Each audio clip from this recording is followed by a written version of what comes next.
అందరూ మ్యూట్లో ఉండండి.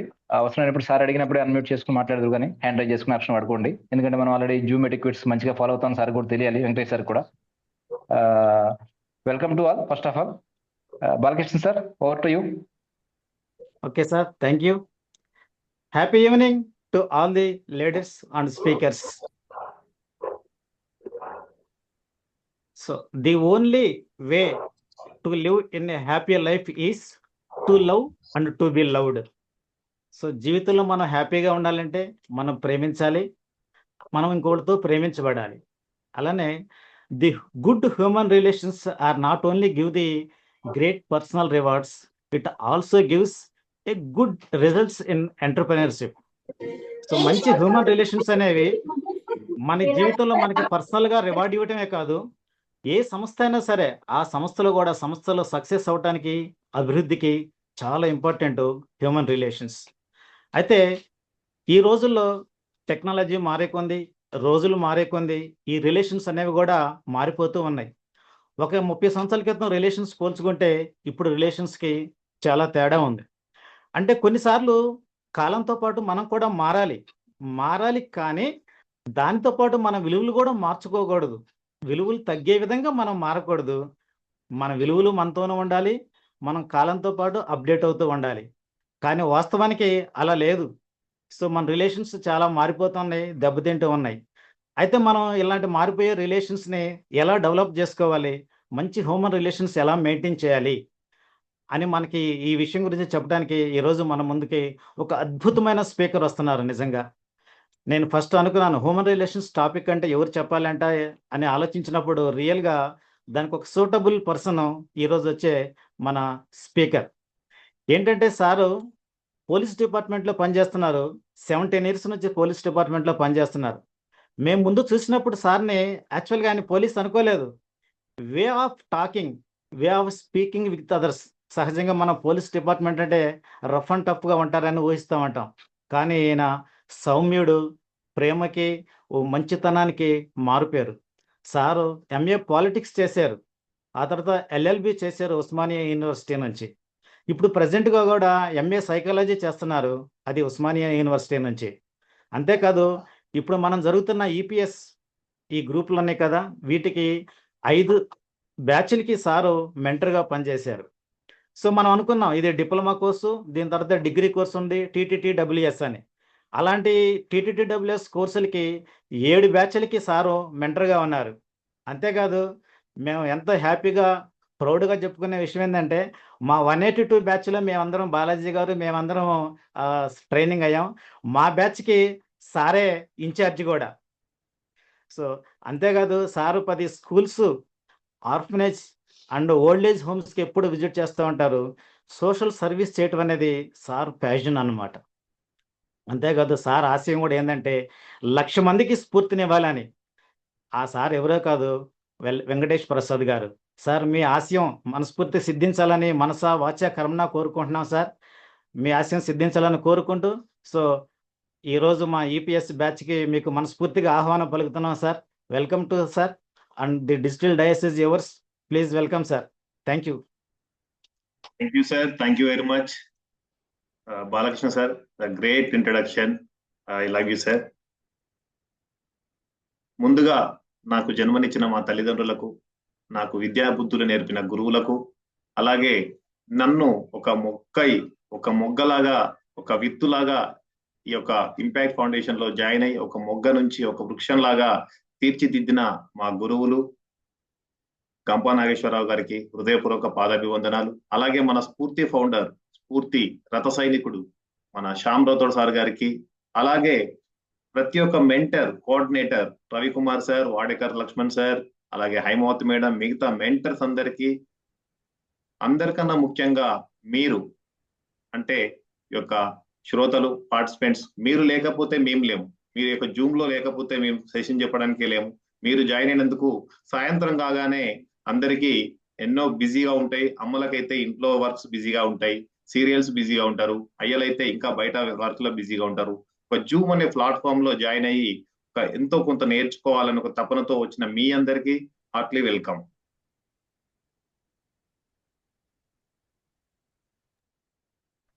ఈరోజు మనం సెషన్ స్టార్ట్ చేసుకుంటూ ఒక చిన్న కొటేషన్ తోనే ఒక పోయం తోని స్టార్ట్ చేసుకుందాం. సార్ నా వాయిస్ క్లియర్ ఉందా సార్? బాలకృష్ణ సార్. సార్ శిలా నీవే, శిల్పి నీవే, శిల్పము నీవే సృష్టిలో, నిన్ను నీవు మలుచుకుంటూ నిలిచిపో చరితలో, ఉడమిలో అణువణువు నీవే పరవశించుట నేర్చుకో, జీవితం ఇక మళ్ళీ రాదు సార్థకం చేసుకో, శిలా నీవే, శిల్పి నీవే, శిల్పము నీవే సృష్టిలో అని ఒక గొప్ప కవి రాశారు. ఆ యొక్క పద్యంలోనే మనకు ఎంతో యొక్క జ్ఞానం అనేది దాగి ఉందని నాకు అనిపిస్తుంది. Thank you very much. Actually ఈరోజు సెషన్ ఏంటి? దివ్య మేడం, దివ్య ఉప్పల్ స్ఫూర్తి మేడం, ఈరోజు సెషన్ ఏంటి?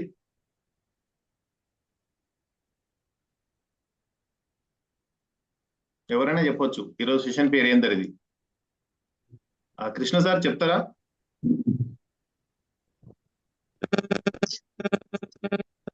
పేషెంట్ పేరు నాకు తెలియదు సార్, సారీ. ఓకే,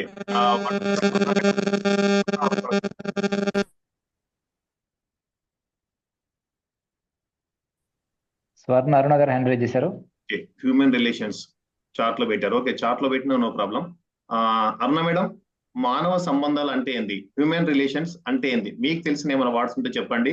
యాక్చువల్లీ ఈ రోజు నేను సెషన్ చెప్పడానికి రాలేదు, ఒక ఫ్యామిలీ మెంబర్ గా, ఒక ఇంపాక్ట్ మెంబర్ గా మనతో ఒక మాట్లాడుకోవడానికి ఈ ఒక రోజు నాకు బాలకృష్ణ సార్, మన కోఆర్డినేటర్స్, మన ఇన్ఛార్జ్ రవి సార్ అందరూ ఆపర్చునిటీ ఇచ్చారు, మన మెంటర్స్. మీరు ఒక రోజు సార్, మీకు కూడా ఒక రోజు ఉందని ఏదో ఒక సందర్భం కల్పించుకొని మా యొక్క ఫ్యామిలీ మెంబర్స్ తోని, ఇంపాక్ట్ ఫ్యామిలీ మెంబర్స్ తోని మాట్లాడాలి. ఈ రోజు ఒక 1 hour మీతోని గడపాలన్న ఉద్దేశంతో నేను ఈ సెషన్ లో జారడం జరిగింది. నేను సపరేట్ సెషన్ అయితే చెప్పను, మనం ఓవరాల్ గా ఇంటరాక్షన్ గా మాట్లాడుకుంటూ మనం ఒకటి మీకు తెలిసిన విషయాలు నాకు తెలిసిన విషయాలు మీకు షేర్ చేసుకుంటూ ఈరోజు గడుపుదాం. స్వర్ణ మేడం ఎవరైనా చెప్తారా? మానవ సంబంధాలు అంటే ఏంటి, హ్యూమన్ రిలేషన్స్ అంటే ఏంటి, ఎవరైనా ఒక వర్డ్ చెప్తారా? ఎవరైనా సరే. వేముల కృష్ణ సార్ చెప్తారా మీరు? సార్ మానవ సంబంధాలు అంటే ఒకరికొకరు సంబంధం వస్తుంది కదా sir. Yes sir, okay, exact, correct sir, correct sir. అలాగే మీరందరూ కూడా ఏం చేస్తారంటే మీ జీవితంలో కావచ్చు, మీ జీవితంలో ఏదైనా జరిపిన ఏదైనా మధుర క్షణం, మీ జీవితంలో ఏదైనా మధుర క్షణం, మంచి ఆనందంగా ఉన్న క్షణం కావచ్చు, ఆ యొక్క ఎవరితో అయితే ఉందో ఆ క్షణం తర్వాత అతని పేరు గుర్తుపెట్టుకోండి, ఒక రాసి పెట్టుకోండి. అట్లాగే ఇంకొకటి, మీరు ఏదో ఒక భావోద్వేగంగా, ఏదో ఒక కోపంగా, మీ యొక్క ఒక ఎమోషన్, మీ ఎమోషన్ కంట్రోల్ లేకుండా ఉన్న సందర్భం, ఒక వ్యక్తి పేరు మీరు రాసి పెట్టుకోండి, మీ బుక్ లో రాసి పెట్టుకోండి. లాస్ట్ లో మాట్లాడదాం దాని గురించి, లాస్ట్ లో కంక్లూడ్ చేసుకోండి. ఎవరి గురించి, ఎవరు మీ జీవితంలో జరిగిన ఒక మంచి విషయం, ఒక అద్భుత విషయం, మీకు ఒక నచ్చిన విషయమే కావచ్చు, ఏదో ఒక ఆనందకరమైన సంఘటనే కావచ్చు, ఒకటి రాసుకొని ఏ వ్యక్తితో జరిగిందో ఆ సంఘటన అది రాసుకోండి. అట్లాగే ఏదైనా ఒక వ్యక్తి మీలో జరిగిన కోపం, ఎమోషన్ కంట్రోల్ అయ్యి, ఎమోషన్ కంట్రోల్ కాక అతని మీద కోప్పడమే కావచ్చు, ఏదో విసుగుపడడం కావచ్చు, అట్లాంటి సందర్భం మీకు గుర్తున్న పాయింట్ ఉంటే రాసుకోండి, నోట్ చేసి పెట్టుకోండి. ఏ వ్యక్తితో జరిగిందో. మనం ముందుకెళ్దాం. మానవ సంబంధాలు అంటే ఆల్రెడీ సార్ చెప్పేశారు, ఇద్దరు వ్యక్తుల మధ్య అనుబంధం కావచ్చు, రిలేషన్షిప్ కావచ్చు అని చెప్పడం జరిగింది. అయితే మానవ సంబంధాలు కరెక్టే, కానీ మానవ సంబంధాలని సెషన్ ఎందుకు సార్? మనం మానవులమే, ఆల్రెడీ సంబంధాలు ఉన్నాయి, ఆల్రెడీ రిలేషన్స్ ఉన్నాయి, మనం ఎప్పటి నుంచో మనం అవన్నీ రెగ్యులర్ గా ఉండేటివి మానవ సంబంధాలు కావా? ఇదేదో కొత్తగా సెషన్ ఎందుకు తీసుకొచ్చారు సరే, కొంత డౌట్ రావచ్చు. మహేంద్ర సార్కి రావచ్చు, ఇంకా కాసింపీరా సార్కి రావచ్చు, ఎవరికైనా రావచ్చు, డౌట్ రావచ్చు. ఇంకా మానవ రిలేషన్స్ అంటే హ్యూమన్ రిలేషన్స్ అనే సంబంధం ఏంటి సార్? ఇది నేను పర్సనాలిటీ డెవలప్మెంట్ కోర్సులో జాయిన్ అయ్యాను, నాకేదో పబ్లిక్ స్పీకింగ్ ఎలా మాట్లాడాలి, స్టేజ్ ఫియర్ ఎట్లా పోవాలి అని మాట్లాడదు నేర్చుకుందామని నేను వస్తే ఇక్కడ హ్యూమన్ రిలేషన్స్ అని పెట్టారు, తెలియదా? అవన్నీ మాకు తెలుసు కదా అని ఏమైనా అనుమానం రావు.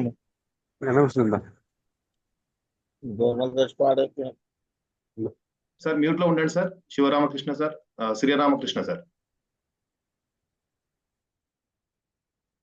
అయితే మనం ఇప్పుడు ప్రస్తుతం ఎంత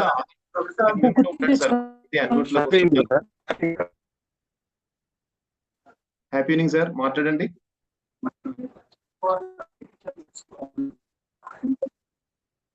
ఓకే, హ్యాపీ ఉంది సార్. Sorry sir. ఇప్పుడే జాయిన్ అయ్యింది. Thank you no problem sir, no problem. మానవ జీవితం అంటే ఏంది అసలు? అంటే మానవ జీవితం అంటే ఏంది? హ్యూమన్ రిలేషన్స్ అంటే ఏంది? ఎలా ఉండాలి? ఒకప్పుడు పరిస్థితులు ఎలా ఉండే? పూర్వకాలంలో పరిస్థితులు ఎలా ఉండే? ఒకప్పుడు ఒక ఉమ్మడి కుటుంబం ఉన్నప్పుడు, ఒక ఇంట్లోనే ఒక 10 మంది 15 మంది మనం ఇంట్లో ఉన్నప్పుడు, మన తాతల కాలంలో కావచ్చు, జనరేషన్ లా చూసి ఉంటాం. అక్కడ ఎట్లా ఉండేది? ఎలాంటి వాతావరణం ఉండేది? ఎలాంటి ఆహ్లాదకర వాతావరణం ఉండేది? మనం ఎట్లా గడిపేది? ఆ రిలేషన్స్ ఎలా ఉండేది? నేడు ఎంతో టెక్నాలజీ పరంగా కావచ్చు, ఆధునిక కాలమే అయినా కూడా, ఎంతో టెక్నాలజీ డెవలప్ అయినా కూడా, ఎంతో ఎడ్యుకేషన్ డెవలప్ అయినా కూడా, ఈ మానవ సంబంధాలు అనేటివి ఎందుకు తగ్గుతున్నాయి? మనిషికి మనిషికి అనే రిలేషన్స్ ఎందుకు తగ్గుతున్నాయి? అవి పెంపొందించుకోవాలంటే మనం ఏం చేయాలనేది ఈరోజు కొంచెం మనం ఇంటరాక్షన్ గా డిస్కస్ చేసుకుంటూ వెళ్దాం. Next sir. మానవ జీవితం అంటే ఒక కవి వర్ణించాడు, మానవ జీవితం అంటే అందమైనది, అద్భుతమైనది, విలువైనది, గొప్పది అని. ఒక అరిస్టాటిల్ ఏం చెప్పారు? మానవుడు ఒక సంఘజీవి అని చెప్పారు. అంటే నాకు అనిపిస్తుంది మానవ సంబంధాలన్నీ ఆర్థిక సంబంధాలే నా అని క్వశ్చన్ అడుగుతున్నాను. మీరేమంటారు చెప్పండి, ఎవరో ఒకటి చెప్పండి. ఎస్ శ్రీనివాస్ గౌడ్ సార్ చెప్తారా? మానవ సంబంధాలన్నీ ఆర్థిక సంబంధాలా కాదా? 100% కరెక్ట్ సార్. ఎస్ అని ఒక కవి. సంబంధాలు సార్, ఎస్ సార్, మానవత్వంతో ఉన్న సంబంధాలు ఆర్థిక సంబంధాలు సార్ ఇవి. ఓకే ఓకే ఓకే, మానవ సంబంధాలు మనీ సంబంధాలు అంటారు. ఆ లాస్ట్ వరకు చూద్దాం, ఎలా ఉంటుందో చూద్దాం ఒకసారి. లాస్ట్ వరకు మనం చూద్దాం. ఒకప్పుడు ఒక 100 years బతికే వాళ్ళం, ఒకప్పుడు పెద్దలు ఒక 100 years బతికే వాళ్ళు. ఇప్పుడు లైఫ్ స్పాన్ అనేది 60 years కే తగ్గిపోయింది. 60 సంవత్సరాలు 50 సంవత్సరాలు బతకాలంటే కూడా చాలా కష్టంగా ఉంది. ఎన్నో డయాబెటీస్ తోని మనము బాధపడుతూ ఉన్నాం. ఒకప్పుడు తెలియని రోగాలు కూడా ఇప్పుడు వస్తా ఉన్నాయి. అవి ఎందుకు వస్తా ఉన్నాయి అని కూడా తెలియదు. అట్లాంటిది ఒకప్పుడు పూర్వకాలంలో, బిఫోర్ స్లైడ్ ఉండండి సార్, పూర్వకాలంలో మనకు ఒక ఆధునిక గ్రంథాలు, ఆ పూర్వకాలంలో గ్రంథాలని పరిశీలిస్తే, ఒక రామాయణాన్ని పరిశీలిస్తే ఒక చిన్న స్టోరీ. రాముడు దశరథ మహారాజు తనకు సంతానం లేదని చిన్న స్టోరీతో స్టార్ట్ చేసుకుందాం. దశరథ మహారాజు తనకు సంతానం లేదని అందరికి తెలిసి ఉండొచ్చు, కాకపోతే ఒక్కొక్క స్టోరీ కనెక్ట్ చేసుకుంటూ వెళ్తే ఈజీగా కనెక్ట్ అవుతుంది కాబట్టి మనం అట్లా ముందుకెళ్దాం. దశరథ మహారాజు తనకు సంతానం లేదని ఎన్నో యాగాలు చేసి, ఎన్నో వ్రతాలు చేసి, నోములు చేసి అన్నాడు. రాముడితో సహా ఒక 4 కుమారులని అంటాడు. ఆ కుమారులు పెద్దగా అయిన తర్వాత ఏదైతే మంచికి నిదర్శనం, ఒక మంచి నిదర్శనం, అన్నిటికీ నిదర్శనమైన ఒక మంచి వ్యక్తి రాముణ్ణి ఆ పట్టాభిషేకం చేస్తున్న సందర్భంగా ఆ యొక్క సందర్భంగా కొన్ని ఇంటి పరిస్థితుల వల్ల, అనవసరమైన పరిస్థితుల వల్ల, కొన్ని విపరీత విపత్కరాల పరిస్థితుల వల్ల అతనికి పట్టాభిషేకం రాకపోవడం, అతను అరణ్యవాసానికి వెళ్లాల్సి వస్తుంది. అతను అరణ్యవాసానికి రాముడు వెళ్తున్నాడని దశరథ మహారాజు ఎంతో కృంగిపోయి ఆలోచించి అసలు అది ఏం చేయలేక, సిచ్యుయేషన్ బ్యాలెన్స్ చేయలేక, అప్పుడు ఉన్న పరిస్థితుల్లోనే కృంగి బాధపడి చనిపోవడం జరుగుతుంది. అంటే ఒక మనిషి ఏదో పర్సనల్ గా ఒక యుద్ధం జరిగి కావాల్సిన అవసరం లేదు. ఏదైనా ఒక మానసిక ఆలోచన వల్లనే, కృంగిపోవడం వల్లనే, అనవసర ఒక బాధ, మనిషిలో ఉన్న బాధనే ఒక రోగంలాగా వచ్చి ఈ యొక్క మానవ సంబంధం కావచ్చు, ఈ యొక్క మనిషికి మనిషికున్న అనుబంధం కావచ్చు, ఆ బాధనే ఒక మనిషిని హరిస్తుందని చెప్పడానికి ఈ రామాయణం చెప్పొచ్చు. అట్లాగే నేటి సమాజంలో వైవాహిక జీవితం అంటే, ఒకప్పుడు వైవాహిక జీవితం అంటే మన ఇంట్లో కావచ్చు, బాలాజీ సర్న సార్ ఇంట్లో కావచ్చు, ఇంకా బాలకృష్ణ సార్ జనరేషన్ చూసుకోవచ్చు, నర్సింగ్ సార్ జనరేషన్ చూసుకోవచ్చు. ఒక పెళ్లి అయిందంటే ఒక వారం రోజుల వరకు అందరం ఒక పండగ వాతావరణం ఉండేది. ఒక వచ్చిన చుట్టాలు కూడా ఒక వారం రోజుల ముందే వచ్చేవాళ్ళు, అన్ని వాళ్ళే చూసేవాళ్ళు. ఈజీగా మనం ఎంతో హ్యాపీగా గడిపే వాళ్ళం. అలాంటిది నేటి సమాజంలో మనం కంపేర్ చేసుకుంటూ వెళ్దాం. నేటి సమాజంలో నౌ డేస్ లో మ్యారేజ్ అంటే ఎట్లా జరుగుతుంది, మ్యారేజ్ ఎట్లా చేస్తా ఉన్నాం, ఒకే రోజు వచ్చింది, ఆ రోజు వచ్చిన చుట్టాలు ఇంటికి కూడా రాకుండా ఫంక్షన్ల నుంచి వెళ్ళిపోవడం జరుగుతుంది. అట్లాగే ఒక వైవాహిక జీవితం ఒకప్పుడు చూసుకుంటే ఎట్లా ఉండేది? ఒక ఉమ్మడి కుటుంబం ఉన్నప్పుడు ఒక ఇంట్లోనే ఒక ఫ్యామిలీ మెంబర్స్ లో 10 మంది ఉన్నా, 20 మంది ఉన్నా, వాళ్ళు ఎలాంటి వాతావరణం గడిపేవాళ్ళు, ఎట్లా గొడవలు రాకుండా చిన్న చిన్న మనస్పర్ధలు ఉన్న పెద్దవాళ్ళని అనుకరించి మన తల్లిదండ్రులు, తాతలను అనుకరించి తల్లిదండ్రులను అనుకరించి మనం అనుకరించి మన పిల్లలు అట్లా వెళ్తా ఉండేది. అట్లాంటి జీవితం ఎలా ఉండేది? అప్పుడు విడాకులే కావచ్చు, ఈ గొడవలు చికాకులు అనేటివి ఎంత తక్కువ ఉండేటివి. నేటి సమాజంలో ఎంత టెక్నాలజీ డెవలప్ అయినా కూడా ఇప్పుడు ప్రజెంట్ యొక్క వైవాహిక జీవితం అనేది ఎంత గ్రాండ్ గా చేసుకుంటున్నారు, హైఫై హోటల్స్ లో చేసుకుంటున్నారు, ఎన్నో లక్షలు ఖర్చు పెడుతున్నారు. కానీ కొద్ది రోజులలోనే చాలా వరకు ఈ గొడవలు స్టార్ట్ కావడం, డైవర్స్ అప్లై చేయడం, ఎన్నో రకాల పరిస్థితులు మనం చూసుకుంటూ వస్తా ఉన్నాం. ఇట్లాంటి రావడానికి గల కారణం ఏంది, అవి ఎట్లా ఓవర్కమ్ చేసుకోవాలనేది ప్రతి పాయింట్ ద్వారా మనం చెక్ చేసుకుంటూ వెళ్దాం. ముందు స్లైడ్ ఉండండి సార్. దీంట్లో ఒక చిన్న స్టోరీతోని మనం వెళ్దాం. ఒక చిన్న అత్త కోడల స్టోరీతో చెప్దాం. ఒక మ్యారేజ్ అయింది, ఒక తర్వాత కొన్ని రోజుల తర్వాత అతను హస్బెండ్ వర్క్ చేస్తూ ఉంటాడు, జాబ్కి వెళ్తా ఉంటాడు, వస్తూ ఉంటాడు. ఆ అత్త కోడలు వచ్చేసి ప్రతి ఇంట్లో ఇప్పుడు జరుగుతున్న విషయం, ఒకప్పుడేమో స్నేహపూర్వకంగా ఒక అత్త కొన్ని మాటలన్నా తిట్టినా కొన్ని పడుతుండే. ఇప్పుడున్న నేటి కోడళ్ళ పరిస్థితి ఎలా ఉంది, ఒక మాట అన్నదంటే అది పడకపోవడం, తర్వాత అదే మనసులో పెట్టుకొని ఏం చేయాలని ఆలోచించడం చేస్తుండేది. అట్లాగే ఈ అత్తకు కోడలు పడట్లేదు, అత్త మీద కోపం బాగా పెంచుకుంది. అత్త ఏంటంటే కొన్ని చిన్న చిన్న మార్చుదామని చెప్దామని ప్రయత్నం చేస్తుంటది పెద్దవాళ్ళు, కానీ కోడలికి అది నచ్చట్లేదు. అది నచ్చక ఆ కోపం పెంచుకొని తన అత్తని ఎలాగైనా ఏం చేయాలి నాకు అర్థం కావట్లేదు అని వాళ్ళ మేనమామ ఒకరిని పిలుస్తుంది. మేనమామ పిలిచి, మామ ఎట్లా చేయాలి ఇప్పుడు, అత్తయ్యని ఏం చేద్దాం, నాకు అత్తయ్య అంటే పడట్లేదు, నాకు ఏదో ఒకటి కావాలి, నేను వెళ్ళిపోవాలి, ఏదో ఒకటి చేయాలంటే అతను ఏం చెప్తాడంటే, మా అత్తయ్యని నేను చంపుదాం అనుకుంటున్నాను, నేను భరించలేకపోతున్నాను అంట, బాగా టార్చర్ చేస్తుంది అని బాగా ఫీల్ అయిపోతుంది, ఏడుస్తూ ఉంటుంది. అయితే ఆయన ఒక సజెషన్ చెప్తాడు, అందరూ తెలిసిందే కావచ్చు, మీరు ఒక మందు ఇస్తానమ్మా, డైలీ మీ అత్తతోని కొంచెం ప్రేమగా మాట్లాడుతూ ఆ యొక్క మందుని రోజు ఒక స్పూను ఆ ఫుడ్ లో కలిపి ఫుడ్ పెడుతుండమ్మా అని చెప్తుంటది. అట్లాగే ఆయన ఆమె ఏం చేస్తుంది, తీసుకొని సరేలే చూద్దాంలే అని పెడతా ఉంటది. కొంచెం ప్రేమగా మాట్లాడుతుంటది. అత్త కూడా అప్పుడు కోపంగా మాట్లాడు, ఈమె కోపం ఉంటే ఆమె కూడా కోపమే, ఒక చేతి సౌండ్ కొడితే ఇంకో చేతి సౌండ్ కొడుతుంటది. అత్త కోడల పరిస్థితి నేటి సమాజంలో అట్లా ఉంది. అట్లాంటి సందర్భంలో ఆ యొక్క ఆ అత్త కూడా అట్లా చేస్తుంటే కొంచెం రోజుగా ప్రేమగా మాట్లాడడం, అన్నం పెట్టడం.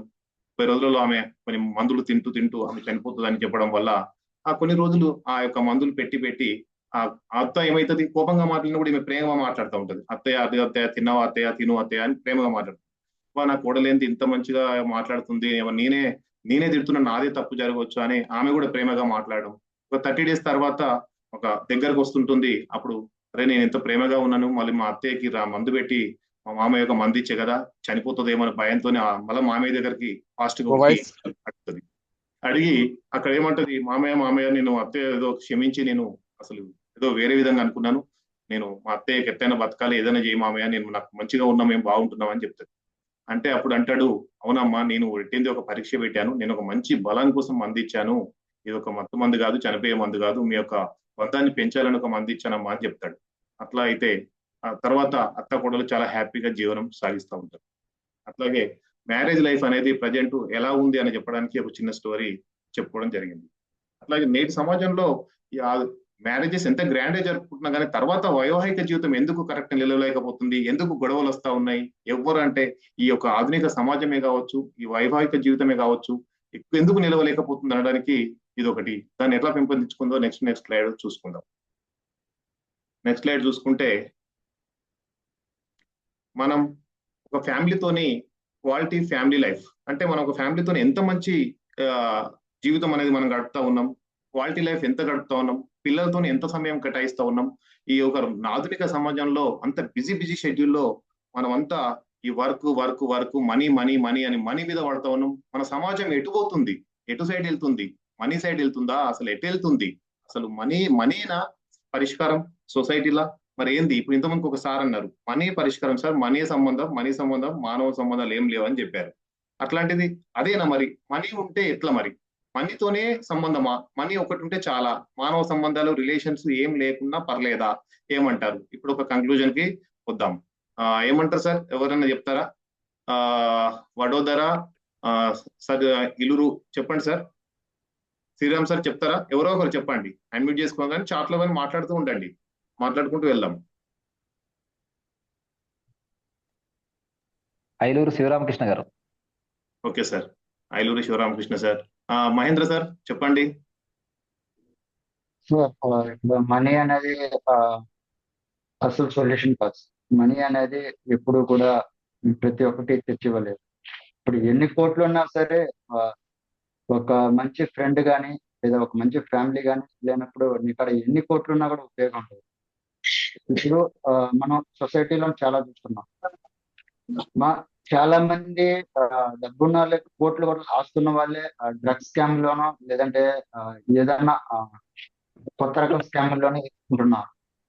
Yes sir. వీళ్ళకి ఇట్లు డబ్బు ఉంది, అప్పటికి ఈ స్కామ్లో ఎదుర్కొంటున్నారంటే అర్థమైంది. అంత డబ్బు ఉన్నా కూడా వాళ్ళకి ఒక సరైన గైడెన్స్ అనేది లేదా ఒక సరైన ఎస్ సార్. అవగాహన అనేది అక్కడ లోపించడం వల్లే ఇలాంటివి జరుగుతుంది.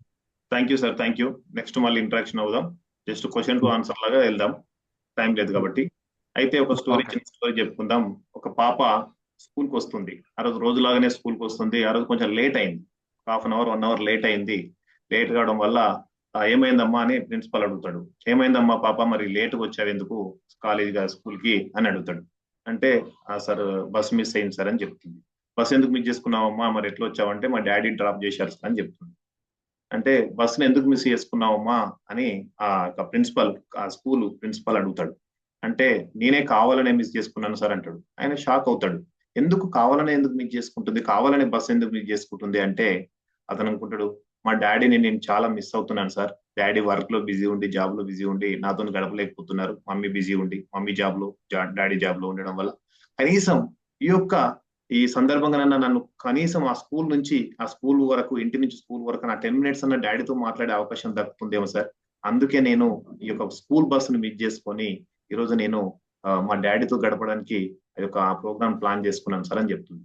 అంటే పాప యొక్క సంఘటన బట్టి మనం అర్థం చేసుకోవచ్చు. అంటే నేటి సమాజం ఎట్లా జరుగుతుంది, ఏమైపోతుంది, ఎట్లా అవుతుంది, అంటే పిల్లలు కూడా ఎన్ని లాస్ అవుతున్నారు, ఏం లాస్ అవుతున్నారు అనే యొక్క మనీ సంబంధాల వల్లనే ఈ మనీ మనీ అని మనం పరుగులు పెడుతున్నామే.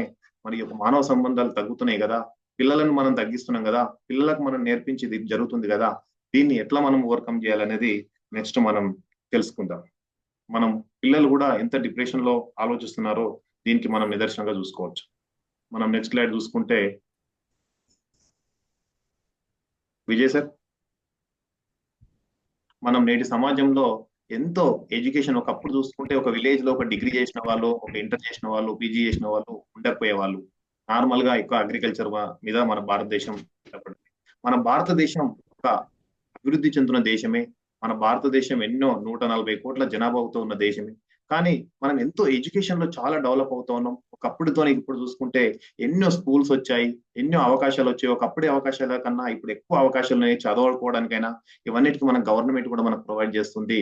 కానీ ఎంత ఎడ్యుకేషన్ పెరుగుతుంది, ఎంత నాలెడ్జ్ పెరుగుతుంది, కానీ కామన్ సెన్స్ ఎందుకు తగ్గుతుంది? మన లోపల కామన్ సెన్స్ తగ్గుతుంది. ఒక బైక్ మీద పోతున్నాం, ఒక ట్రాఫిక్ సిగ్నల్ పడితే కూడా మనకు ఆగే ఓపిక అనేది లేకుండా పోతుంది. చిన్న విషయానికి, ఏదో ఒక చిన్న తప్పిదానికి అక్కడ గొడవ పడుతున్నాం.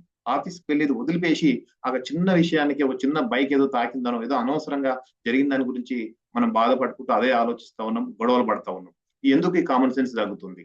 అట్లాగే చిన్న చిన్న విషయాలకు, భార్యాభర్తల మీద, పిల్లల ముందు భార్యాభర్తలం మనం గొడవ పడతా ఉన్నాం. చిన్న చిన్న విషయానికి మనం చికాకు పడతా ఉన్నాం. ఎందుకు జరుగుతుంది ఇది? ఇంత ఎడ్యుకేషన్ పెరుగుతుంది కదా, ఎడ్యుకేషన్ పెరిగితే ఇవన్నీ మరి కామన్ సెన్స్ పెరగాలని, కానీ కామన్ సెన్స్ ఎందుకు తగ్గుతుంది అనేది మనం అందరం ఆలోచించుకోవాల్సిన అవసరం ఎంతైనా ఉంది. Next slide sir. అందరి దగ్గర lots of human beings but less humanity. ఒక భారతదేశమే చూసుకుంటే 140 కోట్లు, ప్రపంచం మొత్తం 740 కోట్ల జనాభా. ఇంత జనాభా ఉన్నారు, దాంట్లో ఎంతమంది హ్యూమన్ బీయింగ్స్ ఉన్నారు, కానీ మన లోపల హ్యుమానిటీ తగ్గుతుంది. ఇన్ని వేల లక్షల కోట్ల జనాభా ఉన్నమే, హ్యుమానిటీ ఉన్నమే, కానీ మనకు హ్యుమానిటీ ఎందుకు తగ్గుతుంది? ఒక తోటి వారి పట్ల, మనకన్నా తక్కువ వారి పట్ల మనకు ఎందుకు తక్కువ చూపు, చిన్న చూపు, వీళ్ళేనా వాళ్ళేనని. ఒక ఉద్యోగులు అయితే చిన్న ఉద్యోగులతోని చిన్న చూపు కావచ్చు, అంటే అందరు ఉండడం, ఎక్కువ పర్సంటేజ్ ఉంది కాబట్టి సర్వే ప్రకారంగా మాట్లాడడం జరుగుతుంది. ఒక ఉద్యోగులు అయితే చిన్న ఉద్యోగులుగా చూడడం, చీఫ్ గా చూడడం. అదే రోడ్డు పైన ఉన్న బెగ్గర్సే కావచ్చు, ఏదైనా వాళ్ళు అన్నదగా ఉండొచ్చు, వాళ్ళని ఓల్డ్ ఏజ్ హోమ్ వాళ్ళని కావచ్చు, మనం చీఫ్ గా చూస్తూ ఉంటాం, కొంచెం తక్కువ అంచనా వేస్తూ ఉంటాం. మనకి హ్యుమానిటీ తగ్గుతుంది. మానవత్వం అనేది ఎందుకు తగ్గుతుంది? ఇంతమంది హ్యూమన్ బీయింగ్స్ ఉండగా మన లోపల లెస్ హ్యూమానిటీ ఎందుకు తగ్గుతుంది అనేది ఒకసారి మనం ఆలోచించుకోవాల్సిన అవసరం ఎంతైనా ఉంది. Next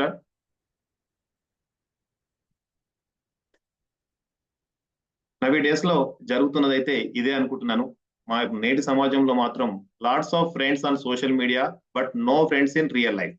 social media, Facebook, WhatsApp లేని వాళ్ళు, ట్విట్టర్ లేని వాళ్ళు లేరు ప్రజెంట్ సిచ్యువేషన్ లా.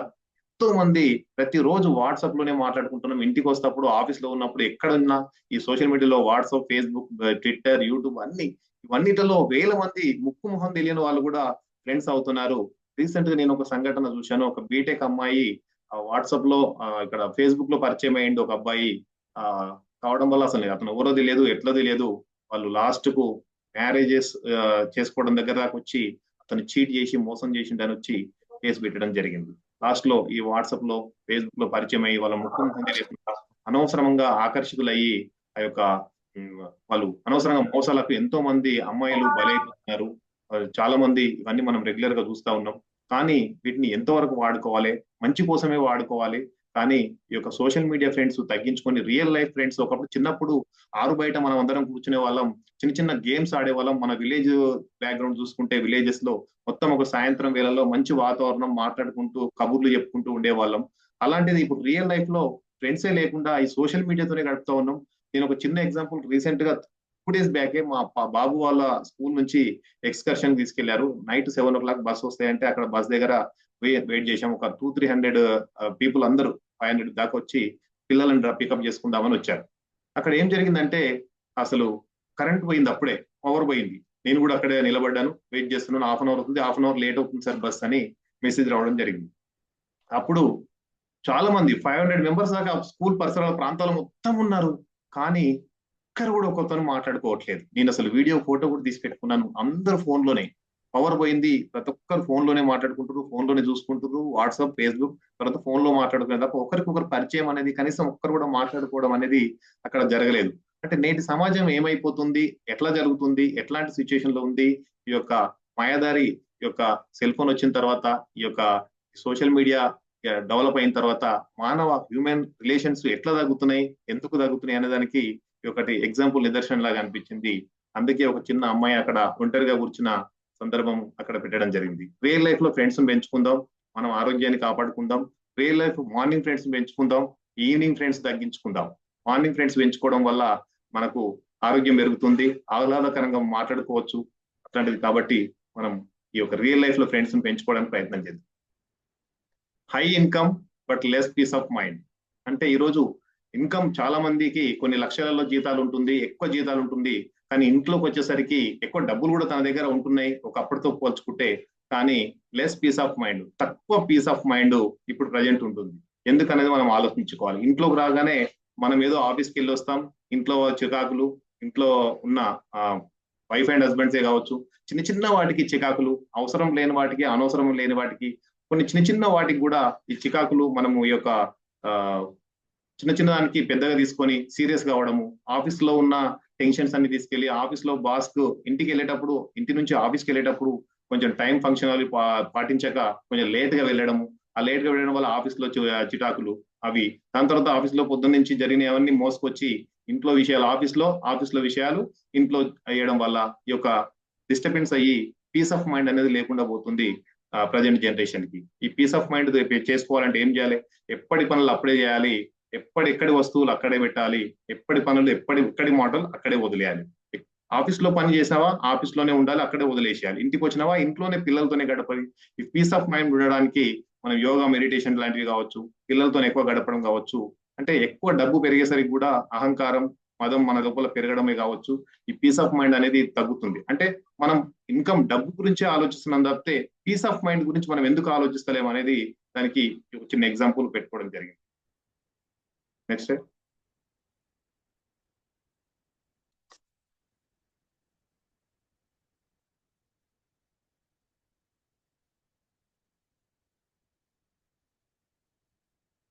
దీనికి చిన్న స్టోరీ చెప్పుకుందాం మనం. ఒక తల్లి ఉంది, తండ్రి చనిపోతాడు. ఆ తల్లి చిన్న బాబు పుట్టిన తర్వాత పెంచి పెద్ద చేస్తుంది. పెద్ద చేసిన తర్వాత ఆయన ఒక మంచి జాబ్ కొడతాడు, ఒక ఐఏఎస్ ఆఫీసర్ అవుతాడు. ఐఏఎస్ ఆఫీసర్ అయిన తర్వాత అతను అప్పటికే ఆ ప్రోగ్రామ్ లో అటెండ్ అవుతాడు. అతని ఏరియాలో ఉన్న ఒక ప్రోగ్రామ్కి వచ్చి, కానీ అతను ఇంటికి రాడు. ఇంటికి ఎందుకు రాడు అంటే తన తల్లి గుడ్డిది, తన తల్లి ఒక కన్ను లేకుండా ఉంటుంది. అతను ఆ యొక్క చాలా ఫేమస్ అవుతాడు, అన్ని ప్రోగ్రామ్స్ లో పార్టిసిపేట్ చేస్తాడు. అతనున్న ఏరియాకి ఒకసారి ఒక ఫంక్షన్ కి రావాల్సి వస్తుంది. అట్లాగే కొంతమంది అనుకుంటారు ఈ యొక్క తల్లి దగ్గరికి ఎందుకు రాడు, పెద్దగా అయిపోయాడు, ఆయన మంచి జాబ్ వచ్చింది, వెళ్ళిపోయాడు. కానీ ఆ తల్లిని కొంచెం దూరం పెడతాడు. తల్లి అంటే కొంచెం అసహనం. ఎందుకు అసహనం అని వాళ్ళ ఫ్రెండ్స్ ద్వారా వాళ్ళు తెలుసుకుంటే ఏమవుతుందంటే, మా తల్లి గుడ్డిది కదా, కొంచెం చూడడానికి ఇష్టపడడు, అతను దగ్గరికి వెళ్ళడానికి ఇష్టపడాడు. కానీ ఒక రోజు అతను తెలుసుకున్న సందర్భం, ఆ లోకల్ ఏరియాకి వచ్చి అతను ఒక ఫంక్షన్ లో పార్టిసిపేట్ చేస్తాడు. తన తల్లి కూడా అక్కడ వస్తుంది. కానీ ఆ తల్లిని మాట్లాడడానికి చేయడానికి ఇష్టపడాడు. ఆ తర్వాత అతను ఎంత పెద్దగా ఆ తల్లి అతని కొడుకు చూడడానికి ఆ యొక్క ఫంక్షన్కి వెళ్ళి అక్కడ బ్యాక్ సైడ్ వెళ్ళి కూర్చుంటుంది, బాధపడుతుంటుంది. కానీ ఆ యొక్క కొడుకు ఆ రోజు అతను మాట్లాడడానికి ఇష్టపడాడు కదా. అతను తర్వాత తెలిసింది ఏంటంటే అతను ఒక రోజు, ఏంది నాన్న నువ్వు ఎందుకు, నేనంటే ఎందుకు ఇష్టపడవు, అసలు ఎందుకు నా దగ్గర రావు అంటే, లేదమ్మా నీ కన్ను లేదు, నన్ను అందరూ అవహేళన చేస్తారు, నా ఫ్రెండ్స్, నా చుట్టాలు, నా మిగతా వాళ్ళందరూ అవహేళన చేస్తారు, అందుకే నేను దూరం పెడుతున్నా, నీతో మాట్లాడను నేను అని అంటాడు. అప్పుడు ఆమె రియల్ లైఫ్ చెప్తుంది. ఏం చెప్తుందంటే, నాన్న నువ్వు పుట్టిన 3 నెలల లోపలే నీ కన్ను ఒకటి పోయింది. అట్లాంటి సందర్భంలో నీ కన్నిచ్చే వాళ్ళు ఎవరు లేరు. నా కన్నుని నాకు లేకున్నా పర్లేదు, నా కన్ను ద్వారా నా కొడుకు లోపల చూడాలని నా కన్నునే తీసి నీకు ఇచ్చాను నాయన. నువ్వు ఆ కన్నును ఉపయోగించుకొని నువ్వు మంచిగా సక్సెస్ అయ్యి, నీ జీవితంలో ఒక మంచి సక్సెస్ అయ్యి నువ్వు మంచిగా సెటిల్ అయిన నాయన, నాకు అదే మంచిది. కాబట్టి నేను అట్లా చేశాను నాన్న, నీ కోసం నేను త్యాగం చేసి నా కన్ను నీకు ఇవ్వడం జరిగిందనా, అందుకే నేను గుడ్డిదాన్ని అయినా నా కొడుకు లోపల చూసుకున్నానని ఆ తల్లి ఎంతో ఆవేదనతోని చెప్పడం జరుగుతుంది. అంటే దీన్ని బట్టి ఏమర్థం అవుతుందంటే, ఒక తల్లి తన కొడుకు కోసం ఒక తల్లి నార్మల్ గా మనకు ఒక పంటి నొప్పి ఉంటే ఒక డెసిబుల్స్ లో ఈ నొప్పిని, పెయిన్స్ ని డెల్స్ లో ఈ కొలుస్తారు కదా. ఒక పండి నొప్పి 10 ఉంటుందంట, 10 పాయింట్స్ ఉంటుందంట. అట్లాంటిది ఒక తల్లి ఒక బిడ్డకి జన్మనియాలంటే 57 డెల్స్ అనేది డెల్స్ లో కొలుస్తారు కదా, డెల్స్ లో వస్తుందంట. అంత పెయిన్ అది. అంటే ఒక పన్ను నొప్పి వస్తే మనం ఎంత బాధపరిస్తుందో పన్ను నొప్పి వచ్చే వాళ్ళకి తెలుస్తుంది ఆ బాధ. అట్లాంటి తల్లి జన్మనివ్వడం అంటే, ఒక పాప కడుపులో బిడ్డ నుంచి ఎంతో కాపాడుకుంటూ తన కోసమే ఫుడ్ కాకుండా తన బేబీ కోసం తింటదే, తను ఎంత కష్టపడి ఆ బేబీని పెంచి ఆ బేబీని ఇవ్వడం కోసం తన ప్రాణం కూడా కోల్పోతుంటది. మనం రెగ్యులర్ హాస్పిటల్ చూస్తూ ఉంటాం, మనం రెగ్యులర్ గా ఇంట్లో కూడా చూస్తూ ఉంటాం. ఒక తల్లిని ఒక బిడ్డను జన్మించడానికి ఒక తల్లి కూడా, ఎంతో మంది తల్లులు ప్రాణత్యాగం కూడా చేసే సందర్భాలు ఉన్నాయి. అలాంటిది తన ఒక బిడ్డకు జన్మనిచ్చిన తర్వాత ఒక తల్లి గుడ్డిదని అతను మాట్లాడడానికి రావడానికి ఇంట్రెస్ట్ చూపించాడే, అట్లాంటి వ్యక్తి ఈరోజు ఈ సమాజంలో ఉన్నారంటే ఇది రియల్ స్టోరీ ఒక దగ్గర నుంచి తీసుకోవడం జరిగింది. ఎంత దౌర్భాగ్యమో మనం అర్థం చేసుకోవచ్చు. అట్లాగే మనం ఇంకా ఇంకొక స్టోరీ కూడా ఉంది. ఒక తల్లి ఉంటుంది, ఆ నాన్న చనిపోతాడు, తల్లి ఉంటుంది. ఆ తల్లిని ఆ ఇంట్లో కోడలికి అత్తకి ఇద్దరికి పడక తన కొడుకు ఏం చేస్తాడంటే తన ఓల్డేజ్ హోమ్ లో జాయిన్ చేస్తాడు. ఓల్డేజ్ హోమ్ లో చేసినాక తనకు స్కూల్ పోయే పాప ఉంటుంది. ఆ పాప ఏం చేస్తుందంటే, ఇక ఏంది అసలు నాన్నమ్మ కనిపిస్తలేదు, నాన్నమ్మ ఎక్కడ పోయింది డాడీ అని అడుగుతాడు. అడిగితే అతను ఏం చెప్తాడంటే, ఆ నాన్నమ్మ మమ్మీతోని ఇక్కడ ప్రాబ్లం భరించలేక అతను మధ్యలో మీడియేట్ ఉండి, మా నాన్నమ్మ లేదు నాన్న, ఇట్లా మిస్ అయిపోయింది, దొరకట్లేదు, కంప్లైంట్ కూడా ఇచ్చాను పోలీస్ స్టేషన్ లో అని చెప్పుకుంటూ అట్లా కాలం క్షేపం కొన్ని రోజులు గడుపుతాడు. తర్వాత కొన్ని రోజులకు ఏం జరుగుతుందంటే, ఆ యొక్క పాప స్కూల్ నుంచి ఒక ప్రోగ్రామ్ గురించి ఒక ఓల్డ్ ఏజ్ హోమ్ కి తీసుకెళ్లడం జరుగుతుంది. ఆ స్కూల్ తరఫున తీసుకెళ్తారు. ఆ నాన్నమ్మ ఏదైతే స్కూల్ ఉందో అదే స్కూల్ కి ఆ పాప వెళ్ళడం జరుగుతుంది, ఆ ప్రోగ్రామ్ అటెండ్ కావడం జరుగుతుంది. ఆ నాన్నమ్మని అక్కడ చూసి ఆమె అసలు చాలా బాధపడుతుంది. అసలు ఏంది నాన్నమ్మ ఇక్కడ ఉన్నావు అంటే, లేదు నాన్న నేనే వచ్చాను, నేనే ఇక్కడ ఉంటానని చెప్పాను, అట్లా మమ్మీ డాడీ గొడవ పడుతురుగా నా వల్ల అని చెప్పి ఆమె చెప్తుంది. అప్పుడు తను ఆ ఇంటికి తీసుకొచ్చి వాళ్ళ నాన్నతో అడుగుతుంది, ఏంది నాన్న మీరు చేసింది ఎట్లా జరిగింది, ఇప్పుడు మీ పరిస్థితి కూడా ఇలా చేస్తే ఎలా ఉంటుంది, నానమ్మని తీసుకొచ్చి ఇక్కడ పెట్టావు కదా, ఇప్పుడు మరి ఇంత మనం రేపు మీ పరిస్థితి కూడా ఇలాగే అవుతుంది కదా మమ్మీ అని మమ్మీని డాడీని ఆమెకు నిలదీయడం జరుగుతుంది. ఇది కూడా ఒక రియల్ గా జరిగిన సంఘటనే. కాబట్టి మనం ఒక నేటి సమాజంలో తల్లిదండ్రులను ఎందుకు చీఫ్ గా చూస్తున్నాం, ఓల్డ్ పేరెంట్స్ ని, గ్రాండ్ పేరెంట్స్ ని ఎందుకు చీఫ్ గా చూస్తున్నాం, వాళ్ళందరితోనే మనం ప్రేమగా ఉండలేకపోతున్నాం. వాళ్ళని అంటే ఉమ్మడి కుటుంబాలు పోయి ఈ న్యూక్లియర్ ఫ్యామిలీస్ వస్తా ఉన్నాయి కదా, ఆ న్యూక్లియర్ ఫ్యామిలీస్ రావడం వల్ల ఈ చికాకులు ఇవన్నీ అవుతున్నాయి. ఎన్నో మనం ఆధునిక టెక్నాలజీలో కూడా మనం డెవలప్ అవుతున్నాం. మనం మూన్ దగ్గర కూడా వెళ్తా ఉన్నాం, కానీ పక్కింటి వాళ్ళు ఎవరో తెలియలేకపోతుంది. అవునా కదా సార్? చెప్పండి సార్ వేములకృష్ణ సార్. చంద్రమండలం కూడా వెళ్ళడానికి వెళ్తున్నాం మనం వాళ్ళు, కానీ పక్కింటి విల్లాస్ వాళ్ళు ఎవరున్నారో తెలుస్తుందా మనకు కొంతమంది సిటీలలో అయితే? లేదు సార్, తెలియట్లేదు, మాట్లాడట్లేదు. Yes sir. అది మనం ఏమైపోతుంది, మన సమాజం ఏమైపోతుంది అసలు. మనం ఒక తల్లి ఒక గర్భాన్ని ధరించి మన కోసం ఎంత బాధపడుతుంది, మన పేరెంట్స్ మన పుట్టినప్పటి నుంచి కావచ్చు, వాళ్ళు ఎంత మనకు కష్టపడి మన కోసం వాళ్ళ ఫుడ్ కూడా తినకుండా మన కోసమే వాళ్ళు దారపోస్తున్నారే, అట్లాంటి వాళ్ళని మనం దూరం చేసుకుంటున్నాం. అట్లాంటి రిలేషన్, అన్నదమ్ముల రిలేషన్స్ ని మనం దూరం చేసుకుంటున్నాం.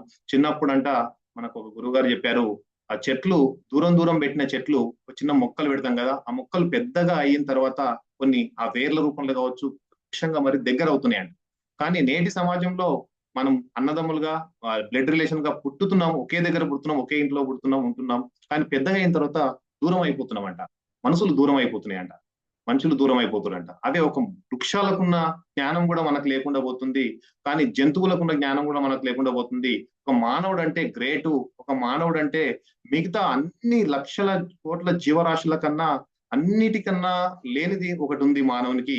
ఏముంది అంటే అదే మాట్లాడే తత్వం, మాట్లాడేది ఉంది. కాబట్టి ఈ యొక్క మాటలు అనేది ఒక గొప్ప ఇచ్చిండు. కాబట్టి ఆ మాటలను ఎలా మంచుకుంటే, ఎలా వాడుకుంటే మనకు అట్లా ఫ్యూచర్ లో మనకు యూజ్ అవుతాయి. కాబట్టి ఆ మాట అనేది మంచిగా మాట్లాడితే మనకు ఎంత ఫ్యూచర్ లో ఎంత యూజ్ అవుతుంది అనేసి, ఎంత బాగుంటుంది అనేసి మనం చెప్పుకోవచ్చు. అట్లాగే కొంతమంది మనం ఏదైనా మిస్టేక్ ఉంటే, ఏదైనా తప్పు ఉంటే మన ఎదురుగానే మనకు చెప్పాలి. ఎదురుగా చెప్పకుండా వేరే పక్క వాళ్ళకు వీళ్ళకి వెళ్ళి చెప్తా ఉంటారు. అట్లా చెప్పకుండా నీ ఎదురుగా నిన్ను ఎవరైతే విమర్శిస్తారో వాళ్ళే నిజమైన మిత్రులు అని ఈ యొక్క స్లైడ్ ద్వారా మనం తెలుసుకోవచ్చు. సార్ అర్థమవుతుందా సార్? మహేంద్ర సార్ ఓకేనా? Okay sir. అట్లాగే ఈ యొక్క పిక్చర్ చూసి ఏమర్థమైంది సార్ మహేంద్ర సార్?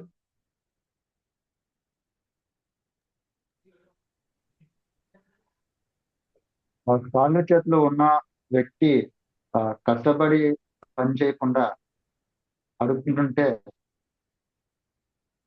వికలాంగులు అయినా సరే ఒకరి కింద చేయి చాపకూడదు అనేసి కష్టపడి బతుకుతున్న ఇంకో వ్యక్తి.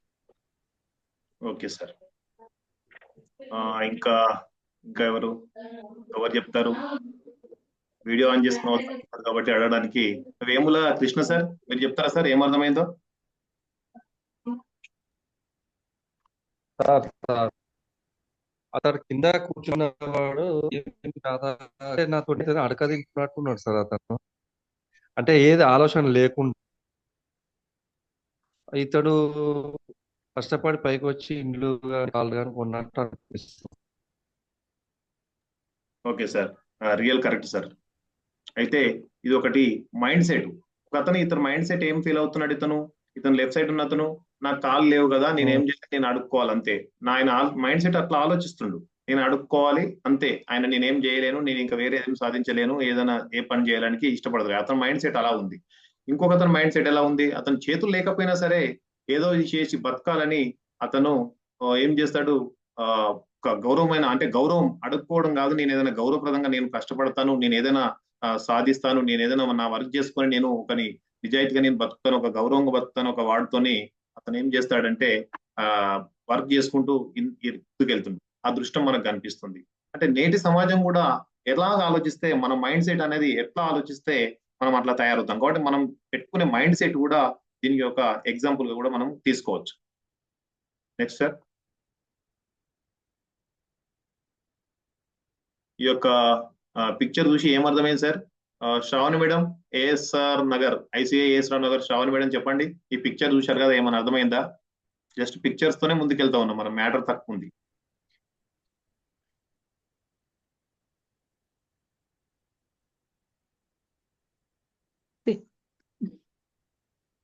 చెడు వ్యక్తులతో సహవాసం ఇలానే ఉంటుంది.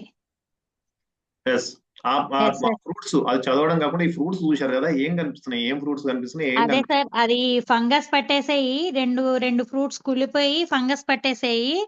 మంచిగా ఉన్న ఫ్రూట్స్ కూడా అది కుళ్ళిపోయినవి మిగిలిన మంచిగా ఉన్న ఫ్రూట్స్ కూడా పాడు చేస్తాయని ఈ పిక్చర్ యొక్క అంతరార్థం సార్. ఎక్సలెంట్ మేడం, ఎగ్జాక్ట్ చెప్పారు, కరెక్ట్ చెప్పారు. అంటే మనం ఏదైనా ఫ్రూట్స్ పెట్టినప్పుడు కొన్ని పాడైనాయి కదా, 2 పాడైనాయి కదా తీసి పడేయకుండా పక్కకు పెట్టకుండా ఆ మంచి ఫ్రూట్స్ లోనే ఉండని అని అందులోనే పెడితే ఏం జరుగుతుంది? మిగతా మంచిగా ఉన్న ఫ్రెండ్స్ కూడా, మంచిగా ఉన్న ఫ్రూట్స్ కూడా ఖరాబ్ అయిపోతాయి. అందుకే మన నిత్య జీవితంలో కూడా దాన్ని అన్వయించుకుంటే ఒక 2-3 చెడు స్నేహం చేయడం, చెడు వ్యక్తిని, చెడు ఆలోచన గల వాళ్ళతోని మనం స్నేహం చేయడం వల్ల మన ఆలోచనలు కూడా అట్లాగే తయారవుతాయి, మన వ్యక్తిత్వం కూడా అట్లా తయారవుతుంది, మనం కూడా మిగతా వాళ్ళందరూ కూడా చెడిపోయే అవకాశం ఉంది. కాబట్టి మనమే అయినా కావచ్చు, మన పిల్లలైనా కావచ్చు, చెడు వ్యక్తులతో సాహసం అనేది చేయకుండా ఉండడం కోసం ఇది ఒక చిన్న ఎగ్జాంపుల్ ని మనం తీసుకోవడం జరిగింది.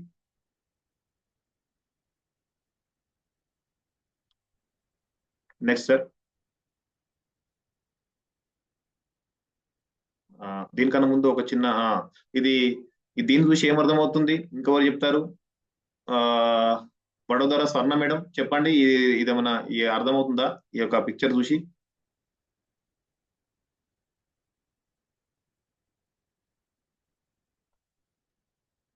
ఏమైనా స్పీడ్ వెళ్ళినట్టు అనిపిస్తుందా? టైం లేదేమో అని నేను కొంచెం స్పీడ్ వెళ్ళాల్సి వస్తుంది, కొంచెం 1 by 1 వెళ్ళట్లేదేమో అనిపిస్తుంది. ఓకేనా బాలేదు సార్? ఇది ఒక మురికివాడలో ఉన్న జీవితం ఓకే చూపిస్తుంది. Sir, no problem, carry on sir. Okay, ఒక మురికివాడలో ఒక జీవితం గురించి, ఎవరి లేని అనాథ జీవితం గురించి చూపిస్తుంది. ఓకే, దాన్ని ఇంతకంటే సమస్య మనది ఉన్న సమస్యలు అంతకంటే పెద్ద సమస్యలు ఏం కాదు అన్నట్టు. Yes exact correct. అంటే మనం అందరం ప్రతిరోజు నాకు సమస్యలు ఉన్నాయి, నాకున్న సమస్యలు ఎవరికైనా ఉన్నాయా లేవా, అసలు నాకే పెద్ద సమస్యలు ఉన్నాయి, నాకు అప్పుల బాధ ఉంది, నాకు ఇంకో బాధ ఉంది, నాకు అనారోగ్యం బాధ ఉంది, ఇంకా నాకు అది ఉంది ఇది ఉంది అని మనం రెగ్యులర్ చెప్పుకుంటామే. మన సమస్య ఇంతకన్నా పెద్ద గొప్పదా?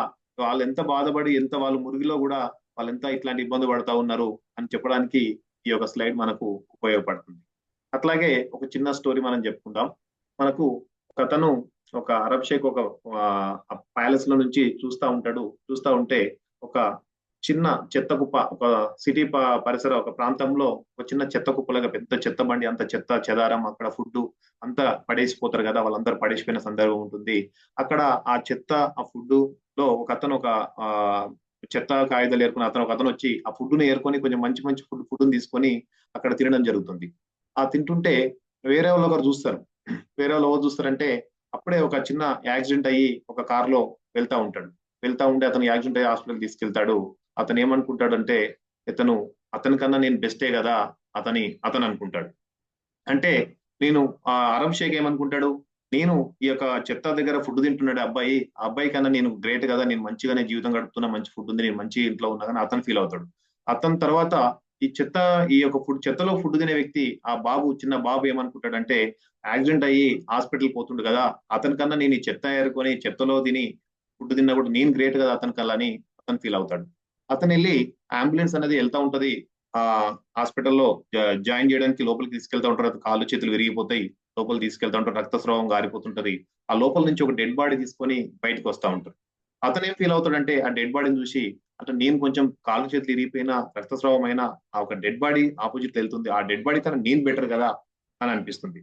అంటే ప్రతి ఒక్కరి సమస్యను కూడా మనం తీసుకుంటే, మిగతా వాళ్ళకన్నా చిన్న సమస్యని, వాళ్ళ పెద్ద సమస్యని, మనకన్నా వాళ్ళ పెద్దవాళ్ళని సమస్యను తీసుకుంటే మన సమస్య చిన్నగా అనిపిస్తుంది అనడానికి ఈ ఒక చిన్న ఉదాహరణగా మనం ఇక్కడ చెప్పుకోవడం జరిగింది. అట్లాగే మనకు ఇంకొక చిన్న స్టోరీ, ఒక యూనివర్సిటీలో ఒక యువకుడు చదువుతూ ఉంటాడు. ఒక తల్లిదండ్రులు కలిసి అతను బాగా చదివించి అతను బాగా చదివించి ఒక మంచి కాలేజీలో జాయిన్ చేస్తారు. చదువుతూ ఉంటాడు.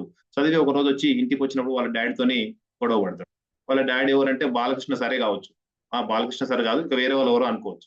వాళ్ళు వచ్చి గొడవ పడతాడు. గొడవ పడ్డ తర్వాత గొడవపడి పోతాడు. పోయిన తర్వాత వాళ్ళ డాడీతో మాట్లాడు, ఇక అప్పుడప్పుడు వచ్చినా మాట్లాడు, ఇంటికే రాడు, అసలు రాకుండా ఉంటాడు.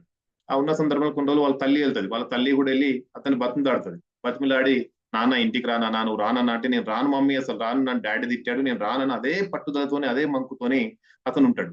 అతను చదువుతూ ఉంటాడు. కొన్ని రోజుల తర్వాత ఆయనకు జాబ్ వస్తుంది, యుఎస్కి వెళ్ళిపోతాడు. అక్కడ వేరే దగ్గరికి వెళ్ళిపోతాడు. అప్పుడు కూడా వాళ్ళ డాడీని చూడడు. కానీ ఇంకా కొన్ని రోజుల తర్వాత ఆయన ఇక్కడ వెళ్ళిపోయిన తర్వాత యుఎస్కి వెళ్తాడు. వాళ్ళ డాడీ ఇక్కడ ఒక ఫోన్ వస్తుంది, డాడీ లేడనే ఒక ఫోన్ వస్తుంది. 10-12 సంవత్సరాలు అవుతుంది, ఫోన్ వస్తుంది. అప్పుడు బాధపడి అప్పుడు వస్తాడు డాడీ దగ్గరికి వచ్చి అప్పుడు అనుకుంటాడు, అబ్బా ఏంది నేను ఇంత బాధ, డాడీ నేను ఒక చిన్న అన్న మాటకే నా కోసం నన్ను ఆ కసిగా తీసుకొని నేను బాగా జాబ్ సంపాదించి వెళ్ళిననే, కానీ నేను డాడీని క్షమించకుండా నేను ఒక డాడీ దగ్గరకు వచ్చి నేను సారీ చెప్పలేదు, ఒక్కరోజు చెప్పినుంటే ఎట్లాంటి పరిస్థితి అవుతుంటే, డాడీ అదే మనసులో పెట్టుకొని చాలా కృంగిపోయి నా కొడుకు మాట్లాడట్లేదని ఒక ఫీలింగ్ తో బాధపడి అతను తొందరగా ఆరోగ్యం క్షీణించి చనిపోయడం జరిగింది. నేను ఎంత పెద్ద తప్పు చేసినాను అని చాలా ఫీల్ అవుతాడు. చాలా ఫీల్ అయ్యి అసలు ఇట్లాంటి తప్పు జీవితంలో క్షమించరాని తప్పు అని అతను చాలా ఫీల్ అయిపోయి అతను అప్పుడే అతను ఒక మారిపోతాడు. అతడే నాటి యువకుడు, నేటి వ్యక్తిత్వ వికాస గురువు గౌర్ గోపాల్ దాస్. గౌర్ గోపాల్ దాస్ అనేది రియల్ స్టోరీ, ఇది అతనికి జరిగిన రియల్ సంఘటన. ఇది ఏదైనా చిన్న మిస్టేక్ జరిగినప్పుడు సారీ అనేది చెప్తే అది ఎంత బాగుంటుంది అనేది దాని గురించి కూడా మనం తర్వాత మాట్లాడుకుందాం. మనం ఏదైనా తప్పు చేసినప్పుడు మానవ సంబంధాలు ఎందుకు దెబ్బతింటున్నాయి అనడానికి ఒక చిన్న 2-3 పాయింట్స్ ఇక్కడ ఇచ్చినాం పీపీటీలో. కొంచెం అనవసరంగా కొన్ని చిన్న చిన్న విషయాలకే వేరే వాళ్ళని విమర్శిస్తూ ఉంటాం. చిన్న విషయాలకే, సంబంధం లేని విషయాలకు కూడా మనం అనవసరంగా విమర్శిస్తూ ఉంటాం. కొన్ని అనవసరమైన వాదనలు, చిన్న చిన్న దానికి వాదిస్తూ ఉంటాం. నాదే రైటు, నాదే రాంగు అనే ఒక ఈగో ఫీలింగ్ తోని మనం అవతల వాళ్ళని నిందిస్తూ ఉంటాం. అలాగే మన మాట తీరు సరిగ్గా, మన వే ఆఫ్ టాకింగ్ అనేది సరిగ్గా ఉండకపోవచ్చు. అవతల వ్యక్తి మన తప్పులు మనకు కనిపించవు, కానీ అవతల వ్యక్తి తప్పులే మనకు ఎక్కువగా అనిపిస్తూ ఉంటాయి అట్లా జరగడం వల్ల. సారీ ఇందులో ఒక రిలేషన్ బాగుండాలంటే సారీ అనే పదం మనం ఖచ్చితంగా వాడాలి. క్షమాపణ చెప్పడం అంటే తప్పు చేశానని కాదు. మనం ఒక సారీ చెప్తున్నామంటే మనం తప్పు చేసినట్టు కాదు, కానీ మనం అవతల వ్యక్తి ఒక బంధానికి వీటలు వేసినట్టు, ఒక బంధానికి మనం గౌరవం ఇచ్చినట్టు. కానీ సారీ చెప్తే ఎప్పుడు కూడా మనం తప్పు చేసిన వాళ్ళం ఎప్పుడు కూడా కాదు. ఏదో సాంగ్ లో ఉంటుంది కదా, ఐయామ్ వెరీ సారీ అన్నాగా సారీ సరదాగా నవ్వేసై ఒకసారి అని ఒక సాంగ్ ఉంది కదా. అట్లాగా మనం చెప్పుకుంటూ సారీ చెప్పినంత మాత్రాన ఏం లేదు, ఒక సారీ చెప్పి ఒక సరదాగా ఒక హ్యాపీగా నవ్వితే ఎంత బాగుంటుందో అనడానికి ఇది యొక్క చెప్పుకోవచ్చు. అట్లాగే ఒక శత్రువుని అంటే గెలవడము, మనం ఒక శత్రువు పైన మనం గెలవాలి అంటే, ఇప్పుడు ఈగోలు అవన్నీ ఎందుకు వస్తున్నాయి? శత్రువుల మీద మనం గెలవాలి, ఆపోజిట్ వాళ్ళ మీద మనం గెలవాలి అంటే మనము వాళ్ళ మీద గెలిచి మనం వాళ్ళ మాటల విషయమే కావచ్చు, ఏ విషయమైనా కావచ్చు మనం గెలవాలని అనుకుంటాం. కానీ మనం శత్రువే లేకుండా మనం మంచిగా స్మూత్ గా మాట్లాడడం వల్ల, శత్రువే లేకుండా చేసుకుంటే ఇంకెంత బాగుంటుంది బంధం. శత్రువే లేకుండా చేసుకుంటే మన బంధం ఎంత బాగుంటుందో మనం అర్థం చేసుకోవాలి. అట్లాగే నెక్స్ట్ స్లైడ్ సార్.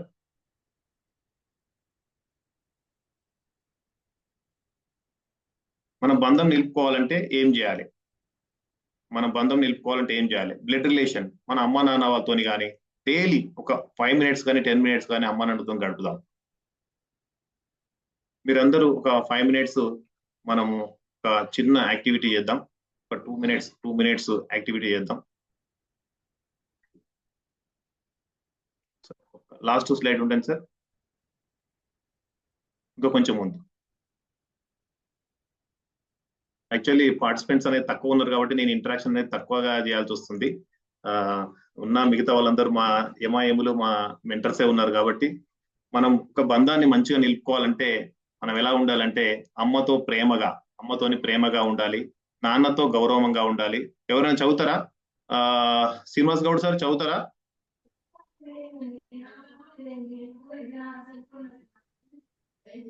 అమ్మతో ప్రేమగా చెప్పండి సార్.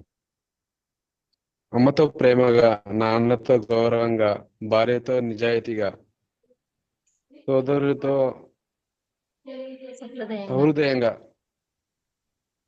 సోదరితో అభిమానంగా, ఓకే, పిల్లలతో స్నేహితులతో సరదాగా, అధికారులతో హృందాగా, వ్యాపారులతో ఖచ్చితత్వంగా, వినియోగదారులతో నమ్మకంగా, కార్మికులతో సామాన్యంగా, రాజకీయ నాయకులతో జాగ్రత్తగా, భగవంతుడితో మౌనంగా, నీతో నువ్వు ఆత్మవిశ్వాసంగా. Yes sir, thank you very much. అయితే మనకు బంధం మంచి నిలుపుకోవాలంటే ఏం చేయాలి, మన మాట తీరు అనేది ఎట్లా ఉండాలి అనే దానికి ఇది ఎగ్జాంపుల్ గా చిన్న పాయింట్స్ పెట్టడం జరిగింది. మనకు రెగ్యులర్ గా మనం ఆఫీస్ కి వెళ్తాం, ఇంకెక్కడనే వెళ్తాం, ఒక పెన్ను కింద పడితేనే, ఒక కాలు టచ్ అయితేనేనో, ఆఫీస్ లో ఒక ట్రాఫిక్ లో వెళ్తే ఒక చిన్న ఏదైనా మిస్టేక్ జరిగితేనేనో మనం ఏం చెప్తాం? సారీ చెప్తాం. సారీ సార్, సారీ సారీ అని చెప్తాం. కానీ నేటి సమాజంలో సొంత అన్నదమ్ములనే అన్న అని విలువలేకపోతున్నాం. నేటి ఎక్కువ మంది సమాజంలో సొంత అన్నదమ్ములనే అన్న అని విలువలేకపోతున్నాం. ఇక అయిపోయిన తర్వాత, ఈ మ్యారేజెస్ అయిపోయిన తర్వాత, పెద్దగా అయిపోయిన తర్వాత ఈ బ్లడ్ రిలేషన్ అనేది ఎందుకు తగ్గుతుంది? బ్లడ్ రిలేషన్ లో మనం తగ్గుతుంది. మన పెళ్ళైన తర్వాత ఏం చేస్తాం? మన అత్తగారి సైడు, అత్తగారు ఫ్యామిలీ, బావమరుదులు, మర్దన్లు, ఈ యొక్క బాండింగ్ అనేది ఎక్కువ పెరుగుతుంది. కానీ బ్లడ్ రిలేషన్ అని ఎందుకు మనము రిలేషన్ తగ్గుతుంది అనేది మనం విశ్లేషిద్దాం.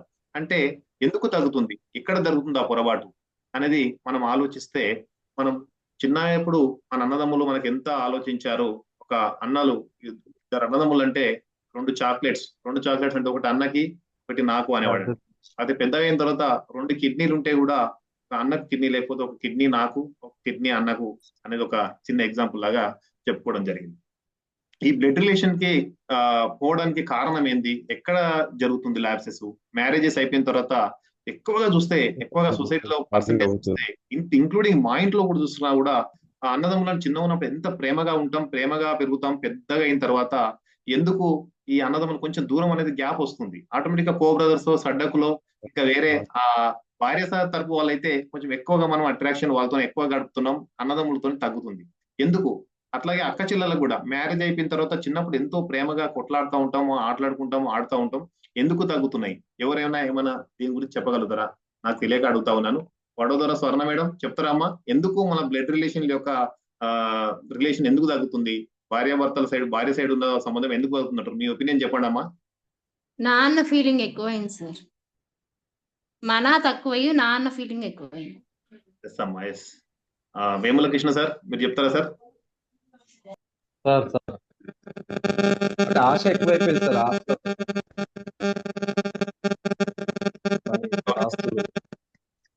ఆస్తులు కానీ ఆశ కానీ ఎక్కువైపోయింది. ఓకే, శ్రావణి మేడం చెప్పండి అమ్మా, ఎందుకు జరుగుతుంది ఇట్లా? ఎవరిది మీదా తప్పు, మాదా, ఎవరిది సమాజందా? Sravani madam, ISI ASR Nagar చెప్పండి, మాట్లాడండి అమ్మా. ఒక ఫ్యామిలీ మెంబర్సే, మనమంతా ఒక ఫ్యామిలీ, ఇంపాక్ట్ ఫ్యామిలీ. మేము ఒక బ్రదర్ అనుకొని మాట్లాడండి, మీరు ఒక సిస్టర్ అనుకొని మాట్లాడుకున్నాం, జస్ట్ మాట్లాడుకుందాం అంతే. అది మిస్టేక్ అనేది ఫ్యామిలీ మెంబర్స్ వల్లే సార్. అది ఎందుకంటే మనం తీసుకునే దానిలో ఉంటుంది, మనం ఉండే దానిలో ఉంటుంది రిలేషన్షిప్ మెయింటైన్ చేయడం అనేది. మనం అందరూ కావాలి అనుకుంటే అందరితో పాటు మనం ఉండగలుగుతాం. ఎవరు అక్కర్లేదు, కొంతమందినే నేను చూస్ చేసుకుంటాను అంటే ఆ కొంతమందే మనకు మిగులుతారు సార్. అంతే నా దృష్టిలో. అంతేమ్మా, కరెక్ట్ చెప్పారమ్మా.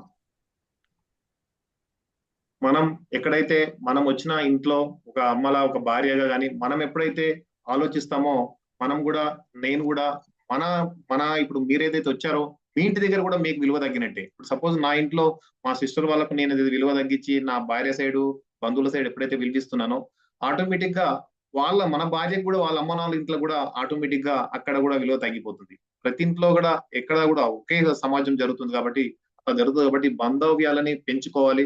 ఈ బ్లడ్ రిలేషన్ ని మనం కొంచెం మనం మళ్ళీ జ్ఞాపకాన్ని గుర్తుంచుకోవాలి. బ్లడ్ రిలేషన్ మనం ఎక్కువగా ఏదైనా ప్రాబ్లం వచ్చినప్పుడు ఏం చేస్తా ఉన్నామంటే, ఎక్కువ సర్వేలలో తేలింది ఏంటంటే, ఎక్కువగా ఏం చేస్తున్నారంటే, ఏదైనా చిన్న ఇన్సిడెంట్ అయినా, ప్రాబ్లం వచ్చినా ఏం చేస్తున్నారంటే ఫ్రెండ్స్ కి ఎక్కువ చెప్తా ఉన్నారు, ఇంట్లో వాళ్ళకు కూడా చెప్పట్లేదు. ఇంట్లో ఫ్యామిలీ కూడా తక్కువ చెప్తున్నాం. ఒకప్పుడేమో ఏది జరిగినా ఇంట్లో వాళ్ళకి చెప్పేవాళ్ళం, కానీ ఏదైనా ఫ్రెండ్స్ కి, ఏదో దూరం వాళ్ళకి చెప్తా ఉన్నాం. ఒక సర్కిల్ ప్రకారంగా మనం చూసుకుంటే, ఫస్ట్ మనం ఉంటాం, తర్వాత మన ఫ్యామిలీ ఉంటుంది, మన బ్లడ్ రిలేషన్, మన అమ్మ నాన్న ఉంటారు, మన అన్నదమ్ములు ఉంటారు, తర్వాత దగ్గర రిలేషన్స్ ఉంటారు, దూరం రిలేషన్ ఉంటారు, తర్వాత ఫ్రెండ్స్ అందరూ ఉంటారు. కానీ ఫ్రెండ్స్ కి చెప్పుకుంటున్నాం కానీ అమ్మ నాన్నకి ఎందుకు చెప్పుకోలేము? ఏదైనా ప్రాబ్లం వస్తే అది ఒకటి ఎవరు చేస్తారు? ఫైనల్ గా సొల్యూషన్ చేసేది మన అమ్మ నాన్ననే, మన దగ్గర బంధువులే. మనం రేపు పొద్దున చనిపోయిన కాటికి మోచుకోపోయే వాళ్ళు కూడా మన మన చుట్టూ ఉన్న వాళ్ళే, మన సమాజమే, మన బ్లడ్ రిలేషనే వస్తారు. మీ పాలోడు ఎక్కడ పోయిండు, మీ వాళ్ళు ఎక్కడ పోయిండు అని మీ వాళ్ళు వస్తారు తప్పితే, ఎవరో దూరం ఉన్న వాళ్ళైతే తక్కువ అనేది నేను దీని ద్వారా మనం గమనించాలి. అందుకే మనం బ్లడ్ రిలేషన్ కి ఎక్కువ ఇంపార్టెన్స్ ఇవ్వాలి. కనీసం మనం ఒక వారానికి ఒకసారైనా, ఒక ముగ్గురు అన్నదమ్ములు ఉంటే, ఒక సండే రోజు మీ ఇంట్లో తిందాం, సండే రోజు మా ఇంట్లో తిందాం అట్లా పెట్టుకుందాం. ఏదైనా సింపుల్ గా ఒక 2-3 months ఒకసారి, 6 months ఒకసారి ఏదైనా చిన్న చిన్న ట్రిప్స్ వెళ్ళినప్పుడు మనం ఒక్క ఫ్యామిలీ వెళ్లకుండా కలిసి వెళ్ళడము, ఏదైనా బర్త్డేస్ అట్లాంటివి ఏదైనా వచ్చినప్పుడు కలిసి ఏదైనా చిన్న బయట అకేషన్ చేసుకోవడం ఈ యొక్క మన బ్లడ్ రిలేషన్ ని పెంచుకోవడానికి ఎక్కువ ఉపయోగపడతాయని నా ఉద్దేశం.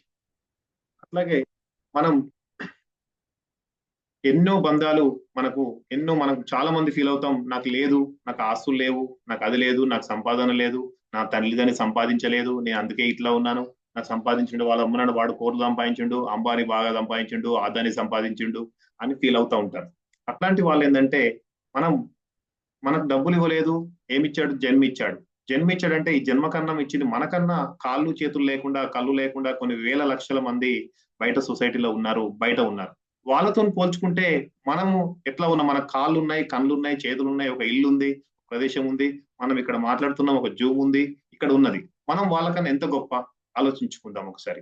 మనం వాళ్ళతో పోల్చుకుంటే ఎంతో మంది కాళ్ళు చేవి లేకుండా, ఫుడ్ లేకుండా, ఒకరోజు ఫుడ్ లేకుండా కూడా గడిపే వాళ్ళు కొన్ని వేల మంది లక్షల మంది మన ఇండియాలోనే ఉన్నారు. కానీ మనకు ఫుడ్ దొరుకుతుంది, అట్లాగే ఇంత మంచి ఫ్యామిలీ ఉంది. అదే ఈ యొక్క బాంధాలు ఇవి ఎవరికి తెలుస్తుంది? లేని వారికి తెలుస్తుంది. అమ్మ నాన్న విలువ అమ్మ నాన్న వెళ్ళిన తర్వాత లేనప్పుడు వాళ్ళకి ఆ యొక్క విలువ మనకు అర్థమవుతుంది. అదే యొక్క అన్నదమ్ములు లేని వాళ్ళకు ఆ యొక్క అనుబంధం అనేది తెలుస్తుంది. అన్నదమ్ములని దూరం చేసుకోవద్దు, అన్నదమ్ములను మనము ఏదో ఒక విధంగా మాట్లాడుకోవాలి. చిన్న చిన్న విషయాలకే చిన్న గొడవలకే, ఒక చిన్న విషయాలకే మనం ఏదైనా చిన్న గొడవలకు చిన్న అనుభవం, ఒక అహం అనే ఒక విషయంలో మనము ఈ బాంధవ్యాలకు చాలా దూరం అనేది జరుగుతా ఉన్నాం. ఇప్పుడు మనము ఎక్సర్సైజ్ కూడా తర్వాత చేసుకుందాం. అట్లాంటిది ఈ కోవిడ్ లాంటిది ఒక సందర్భాలు వచ్చినాయి. మనకు ఎవరు వచ్చారు అప్పుడు, ఏ సందర్భం, ఏ ఫ్రెండ్ వచ్చాడు? మనం 2020లోనే ఎన్నో కోవిడ్ సందర్భంలో మనం ఎన్నో వాస్తవాలు మనం దగ్గర నుంచి చూసాం. మనకు ఎవరు లేరు. ఒకసారి మనం హాస్పిటల్లో ఉంటే మనం చూసేవాళ్ళు లేరు, ఇంట్లో ఉంటే కూడా మనకి ఇంట్లో అలో చేసే వాళ్ళు లేరు. అట్లాంటి సందర్భంలో మనం ఇంట్లో ఎవరు చేశారు? మన భార్యనే, మన వైఫ్, పెళ్ళైన వాళ్ళ భార్య కావచ్చు, లేదంటే అమ్మ కావచ్చు, వాళ్ళే కదా. వాళ్ళు మన దగ్గర ఉండి మనకు కరోనా ఉందని తెలిసి కూడా మన దగ్గరకు వచ్చి వాళ్ళు ఫుడ్ అందించారే, ఇంకెక్కడ ఇంతకన్నా బాంధవ్యం ఏముంటుందా? ఇదే ఒక అన్ననో తమ్ముడో ఒక హాస్పిటల్ ఉంటే మన అన్నదమ్ములే ఉన్నాం కానీ వేరే వాళ్ళు ఎవరు వచ్చిన్నారు, మనమే ఇంతకన్నా బాంధవ్యం ఏమనుకుందా? ఎవరికైనా ఏమైనా అయినప్పుడు మన ఫ్యామిలీ మెంబర్స్ వస్తారని మనం ఖచ్చితంగా అది గుర్తుపెట్టుకుందాం. మనం యొక్క బాంధవ్యాలను పెంచుకుందాం. ప్రతిదీ ఏమైనా సరే, కరోనా లాంటి టైంలో ఎంతో మంది కోల్పోయారు, మనం బతికినాం, మనం ఎంత గ్రేట్ అనుకోవాలి. మనం ఎప్పుడు కూడా ఒక 4 అంశాల మీద మనము ఫోకస్ చేయాలి. ఎప్పుడు కూడా చిన్న వాటికి మనం మోసం చేసిన వాళ్ళని కావచ్చు, మన ఏమైనా కావచ్చు, మన శత్రువులను కావచ్చు, క్షమించి వదిలేయాలి, క్షమించే గుణం మనకు ఉన్నప్పుడు ఆటోమేటిక్ గా మన బంధం అనేది ఖచ్చితంగా పెరుగుతుంది. అట్లాగే ప్రేమించడం అనేది పెంచుకోవాలి. ప్రేమించే గుణం కూడా మనం పెంచుకోవాలి. ఎవరైనా ఒక నేచర్నే కావచ్చు, ఒక జంతువులనే కావచ్చు, ఒక మనుషుల్నే కావచ్చు, మనం ఒక ప్రేమించే తత్వాన్ని మనం పెంచుకోవడం వల్ల మనకు ఈ యొక్క మంచి క్వాలిటీస్, ఒక రిలేషన్ అనేది పెరుగుతుంది. మన యొక్క గౌరవం కూడా సొసైటీలో పెరుగుతుంది. ఎప్పుడు కూడా కృతజ్ఞతా భావంతో ఉండాలి. ఎప్పుడు కూడా ప్రతిరోజు నిద్రలోనే చనిపోయే వాళ్ళు కొన్ని వేల మంది, లక్షల మంది ఉన్నారు. కానీ మనం బ్రతికి మనం కళ్ళు తెరుస్తున్నామంటే మనం బ్రతికుంటున్నాం అంటే మనం విశ్వానికి, దేవునికి మనం కృతజ్ఞత చెప్పుకోవాలి. మనం అతనికి కృతజ్ఞుడై ఉండాలి. థ్యాంక్ యూ గాడ్ అని చెప్పుకోవాలి. ప్రతిరోజు విశ్వానికి మనం ఏది కోరుకుంటే జరుగుతుంది. మనం లేస్తున్నాం, ప్రతిరోజు మనం పని చేస్తున్నాం. వేరే వాళ్ళకి ఎవరికి జాబ్స్ లేకుండా, వర్క్ లేకుండా ఉన్నారు, మనం ఈ వర్క్ చేస్తున్నాం. ఇక్కడ ఇంపాక్ట్ వేదికగా ఏదో మంచి నేర్చుకుంటున్నామే, మనం ఒక విశ్వానికి మనం థ్యాంక్స్ చెప్పుకోవాలి. డైలీ మనకు అమ్మ నాన్నలు లేని వాళ్ళకి తెలుస్తుంది విలువ. అమ్మ నాన్నలకు ప్రతిరోజు మనం నమస్కారం చెప్పి ఒక 5 to 10 minutes అని వాళ్ళతో గడపాలి. వాళ్ళకి అమ్మ నాన్నలు లేని వాళ్ళకు ఆ విలువ అనేది తెలుస్తుంది, అమ్మ ప్రేమ అనేది తెలుస్తుంది. అట్లాంటిది ఇంకా సేవాభావం కూడా మనం పెంచుకోవాలి. సేవాభావం అనేది ఉంటే ప్రతిదీ మనం ఏదైనా అవకాశం వచ్చినప్పుడు ఏదైనా పక్క వాళ్ళకి హెల్ప్ చేయడం కూడా ఒక సేవాభావమే. మనం ప్రతిదీ ఏదో మనకు తెలియకుండా కూడా ఏదైనా ఒక సేవాభావం మనం చేస్తూ ఉంటాం. అట్లాగే రీసెంట్ గా నాకు జరిగిన ఒక చిన్న సంఘటన ఏంటంటే 2016లో అప్పుడు నేను మ్యారేజ్ 2012-13 ఆ టైంలో మా బ్రదర్ కి కిడ్నీ ప్రాబ్లం వచ్చిందని తెలిసింది. చిన్న ఉన్నప్పుడు అంతా కలిసిమెలిసి ఆడుతూ పాడుతూ మంచిగా హ్యాపీగా ఉండేటోళ్ళం, ఒక దగ్గర క్లోజ్గా ఉండేవాళ్ళం. పెద్దగా అయిపోయిన తర్వాత చాలా హార్డ్ వర్క్ చేసేది మా బ్రదర్. చాలా హార్డ్ వర్క్ చేసి చదువుకోలేదు. అతను చదువుకోకుండా మా బ్రదర్ చదివితే మా బ్రదర్ 5th క్లాస్, నేను 1st క్లాస్ లో జాయిన్ అయితే మా ఫాదర్ ఒక కండిషన్ పెట్టిండు, పొలం కాడ పని చేయాలంటే ఎవరో ఒకరినే చదివిస్తా, ఎవరికి చదివియనని కండిషన్ పెట్టిండు. అప్పుడు మా బ్రదర్ ఏమనంటే, మా తమ్ముడు చదువుకుంటే నాకు ఎప్పుడైనా మాకు ఫ్యూచర్ ఉపయోగపడతారు కదా, నేను చదువుకున్నా సరే మా తమ్ముడు చదువుకోనని మా బ్రదర్ క్లాస్ నుంచి ఎగ్జిట్ అయిపోయి 5th క్లాస్ లో వ్యవసాయం చేయడానికి వెళ్ళిపోయాడు. అప్పుడు నన్ను చదివించిండు. అప్పుడు నాకు కూడా అంత తెలియలేదు. అప్పుడు అది జరిగింది ఆ సంఘటన. మా బ్రదర్ చదువుకోకుండా పెద్దగా అయ్యి మా ఫాదర్ కి సపోర్ట్ గా వ్యవసాయంలో సపోర్ట్ ఉండి అట్లా ముందుకెళ్ళి వ్యవసాయం సంపాదించడము. మా ఫాదర్ యొక్క టార్గెట్ ఏంటంటే మా విలేజ్ లో అందరికన్నా ఎక్కువగా పంట పండించాలి, అంతే. 24/7 అతను మైండ్ లో మొత్తం అదే తిరుగుతుంటది. కౌలుకు తీసుకుంటావా, ఏదైనా తీసుకుంటావా, ఏదైనా పంట పండించాలి, అంతే. అదే ఒక ఉద్దేశంతో చదువుకి ఇంపార్టెన్స్ ఇవ్వలేదు. ఆయన గోల్ అది. చదువుకుంటా ఉంటే నేను చదువుకున్నాను, తర్వాత జాబ్ వచ్చింది, చేసుకుంటూ వస్తున్నాను. ఆ సందర్భంలో అన్నయ్యకి ఏమైంది, కిడ్నీ ప్రాబ్లం వచ్చింది. బాగా హార్డ్ వర్క్ చేసేవాడు, హాస్పిటల్లో ఉన్నాడు. 2 కిడ్నీ ప్రాబ్లం వచ్చింది చాలా పరిస్థితులలో. ఒకానొక సందర్భంలో సొంత భార్య కూడా కిడ్నీ ఇవ్వాలని పరిస్థితి. ఎవరు టెస్ట్ చేస్తే రావు, అమ్మది టెస్ట్ చేస్తే సెట్ కావట్లేదు, ఎవరు టెస్ట్ కావట్లేదు. అట్లాంటి సందర్భంలో నేను కిడ్నీ ఇవ్వడానికి నేను ముందు పోవడం జరిగింది. ఎందుకంటే అప్పుడు అన్నయ్యని బతికించాలంటే నేను ఖచ్చితంగా ఏదో ఒకటి చేయాలి. ఆ సందర్భంగా నాకు వేరే జాబ్ ఉంది. ఆ రోజు ఒక మినిమం ఒక డిఎస్పీ క్యాడర్ ఒక ర్యాంక్ ఉంది. ఎగ్జామ్ రాయడం కదా, నా అన్న ఇంపార్టెంట్, ఫ్యామిలీ రిలేషన్ అనేది ఇంపార్టెంట్. ఫ్యామిలీ ఎప్పుడు పోతుంది, ఈ జాబ్ కాకపోతే ఇంకో జాబ్ కొడతాం, ఈ డబ్బులు ఇట్లా కాకపోతే ఇంకెట్లైనా సంపాదిస్తాం. కానీ మనం ఒక ఫ్యామిలీ రిలేషన్ అనేది చాలా ఇంపార్టెంట్. ఈ ఫ్యామిలీ కాదు, మా అన్న పోతే మళ్ళీ అన్న రాడు అనే ఒక ఉద్దేశంతో నేను అప్పుడు కోర్సు చేసి 21 days ఇంట్లో కూడా అడుగు పెట్టకుండా హాస్పిటల్లోనే ఉండి సర్వీస్ చేసుకుంటూ లాస్ట్ లో మా వదిన గారికి సెట్ అయింది. ట్రాన్స్ప్లాంటేషన్ చేయడం జరిగింది. మళ్ళీ ఒక ప్రాబ్లం వచ్చింది, మళ్ళీ రకరకాల హాస్పిటల్స్ తిరగని హాస్పిటల్ లేదు. ఒక రోజు 21 days ఇంటికి వెళ్ళలేదు, ఆ హాస్పిటల్లో ఉండడం. తినని రోజులు ఒక వారం 10 రోజులు తినని గడపని రోజులు ఉన్నాయి. డబ్బులు లేక అప్పు చేయడం, అవన్నీ చేయడం చేసుకుంటూ మా బ్రదర్ ని బ్రతికించడం జరిగింది. అట్లాంటి సిచ్యువేషన్ అంటే ఆ సందర్భంలో నాకేంటి, నేను చదువుకున్నాను, నాకు జాబ్ వచ్చింది, నేను కూడా బ్రతకాలి కదా, మన ఫ్యామిలీ లేదా అని మనం ఆలోచించినట్టయితే, అంటే నేను ధైర్యం చేశాను. ఆ సందర్భంలో నేను ఆ ధైర్యం అనేది మా అన్నయ్యకి ఇచ్చాను. నేను ఇవ్వడానికి రెడీగా ఉన్నాను అన్నయ్య, నేను ఎవరు ఇవ్వకపోయినా పర్లేదు నేను ఇస్తాను అన్నాను. అందరూ చాలా మంది తిట్టారు, ఇంట్లో చుట్ట వాళ్ళు తిట్టారు, మా ఇంట్లో వాళ్ళు తిట్టారు. అయినా కూడా ఆ సందర్భంగా, ఆ అనుకోని సందర్భంగా మా యొక్క వదిన గారు సెట్ అయింది, కిడ్నీ ఇచ్చేసాము, ట్రాన్స్ప్లాంటేషన్ అయిపోయింది, సర్జరీ అయింది. దగ్గరుండి ప్రతిదీ మోటివేట్ చేసుకుంటూ 1-2 months ప్రతిరోజు ఇప్పటికి కూడా అన్నయ్య కాల్ చేయగానే కనీసం కొన్ని ఎక్కడ వస్తువులు అక్కడ పెట్టాలి, ఎక్కడ మాటలు అక్కడ పెట్టాలి కదా, కొన్ని ఇంట్లో తెలిసి తెలియక కూడా మనం చేస్తూ ఉండాలి. కొన్ని అర్థం చేసుకోరు. అట్లాంటప్పుడు తెలియకుండా అన్నయ్య వాళ్ళకు మందులు ఇవ్వడం, అన్నయ్య వాళ్ళని తెలియకుండా మాట్లాడడం, అట్లాంటిది మా అన్నయ్య వాళ్ళ పిల్లలు కూడా అప్పుడు ఏం చదువుకోలేదు, అదే ఇన్స్పిరేషన్ తీసుకొని ఇప్పుడు అమ్మాయి అబ్బాయి already MBBS government free seat కొట్టి వాళ్ళు ఆల్రెడీ ఇప్పుడు ఫైనల్ ఇయర్ లో ఉన్నారు. ఎంబీబీఎస్ ఫైనల్ ఇయర్ లో అమ్మాయి అబ్బాయి ఉన్నారు, మంచిగా సెటిల్ అయ్యాడు. మా బ్రదర్ కూడా ఆపరేషన్ అయ్యి 15 years అయింది, ఇప్పటికి చాలా బాగా హెల్తీగా ఉన్నాడు. ఫ్యామిలీతో చాలా బాగుంటాం, మంచి వాతావరణం ఉంటాం, ఎప్పుడేమైనా ఏదైనా కలిసి ఉంటాం. అట్లాంటి సిచ్యువేషన్. ఆ రోజు నేనేంది, నాకు సందర్భం లేదు అని నేను హ్యూమన్ రిలేషన్ కి ఇచ్చి నేను ఒక మంచి జాబ్ మిస్ అవుతున్నాను. ఆ ఒక ఎగ్జామ్ రాస్తే ఆ రోజు నేను ఇంటర్వ్యూకి అటెండ్ అవుతే నాకు ఆ జాబ్ వస్తుంది, నేను ఎక్కడో వెళ్ళిపోయి ఎక్కడో ఉండేటోని అనే ఫీలింగ్ మనకు వస్తే ఇప్పుడు హ్యూమన్ రిలేషన్ బాంధవ్యాలు ఉండేటివా అనేది దీని ద్వారా మనం అర్థం చేసుకోవచ్చు అని ఒక చిన్న ఎగ్జాంపుల్ చెప్పాను. ప్రతి ఒక్కరి జీవితంలో కూడా ఏదో ఒక మలుపు ఉంటుంది, ఏదో ఒకటి ఉంటుంది. కానీ నేను మీకు కనెక్ట్ చేసే ప్రయత్నంలో మాత్రమే చెప్పాను, అదర్వైజ్ లేదు. మనం లాస్ట్ లో ఏదైనా చిన్న తప్పు జరిగినప్పుడు మళ్ళీ తర్వాత ఫ్యామిలీని బ్యాలెన్స్ చేయడం, ఇవన్నీ చిన్న చిన్న చేసుకుంటూ మనం ముందుకు వెళ్తా ఉంటాం. చిన్న చిన్నది అన్నదానికి అట్లా అన్నారు, వీళ్ళు ఇట్లా అన్నారు అని ఫీల్ అవ్వకుండా పోతే మనం సమాజంలో ముందుకు రాలేం. కాబట్టి మనం ఎప్పుడు కూడా ఒక చెప్తారు కదా, please forgive, thank you, I love you, I'm sorry అనేది ఒకటి. ఐఎమ్ సారీ అని చెప్పినంత మాత్రాన మన కిరీటం ఏం పోదు, మనదేం పోదు. కాబట్టి ప్రతిది కూడా మనం బాంధవ్యాలు పెంచుకోవాలంటే, హ్యూమన్ రిలేషన్ పెంచుకోవాలంటే అప్పటి నుంచి కావచ్చు, ఇంకెవరికి హాస్పిటల్ వచ్చినా, ఎవరు పడ్డా, నేను ఒక పెళ్లి అయితే నేను పోవడానికి ప్రయత్నం ఎక్కువ ఇంట్రెస్ట్ చూపాను. కానీ ఎవరైనా హాస్పిటల్లో ఉన్నారంటే ఫస్ట్ నేను వెళ్ళడానికి ప్రయత్నం చేస్తాను. ఇంకొకటి, ఆ తర్వాత ఇంట్లో విలేజ్ లో కూడా లేని వాళ్ళు, పేద వాళ్ళు ఉంటే వాళ్ళది నేను చావు కూడా ఇవ్వడానికి రెడీగా ఉంటాను. నా ఇంట్లో నా కుదవెట్టైనా సరే చావు ఇవ్వడానికి, వాళ్ళ ఫ్యామిలీకి మార్నింగ్ భోజనాలు నేను చాలా మంది చూస్తా. ఉన్న వాళ్ళు చూస్తే వాళ్ళు చాలా మంది వచ్చి అన్ని ఇచ్చిపోతా ఉంటారు, చనిపోయినా ఏదైనా సందర్భంలో లేని వాళ్ళు ఉంటారు. అట్లాంటి వాళ్ళకు మనం చిన్న సందర్భం, ఒక 1000 రూపాయలు ఒక టిఫిన్ తీసుకుపోయి ఇచ్చిన అక్కడ ఉన్న వాతావరణం బాంధవ్యం మంచిగా ఉంటుంది. హాస్పిటల్లో ఉన్న వాళ్ళకు డబ్బులు ఇవ్వడం కానీ చిన్న చేయడం. అప్పటి నుంచి నేను చేస్తున్న నా బర్త్డే ఇంట్లో కేక్ కట్ చేయను, ఎలాంటి అనాథ ఆశ్రమకు కానీ ఓల్డ్ ఏజ్ హోమ్స్ కానీ వెళ్ళి అక్కడే జరుపుకోవడం, ఆ సందర్భంగా చేయడం. ఈ రీసెంట్ గా మొన్న June 12 రోజు కూడా నా మ్యారేజ్ డే ఉంది. ఆ రోజు నేను ఫ్యామిలీతో ఇక్కడ బయటకు వెళ్ళాలి. ఒక రోజు జేఎన్ఆర్ఎం హయత్ నగర్ లో ఒక డెడ్ బాడీ చనిపోయింది, ఆమెకు ఎవరు దిక్కులేరు అని ఆ డెడ్ బాడీ ఆ రాజీవ్ గృహల్పలో పడి ఉంది.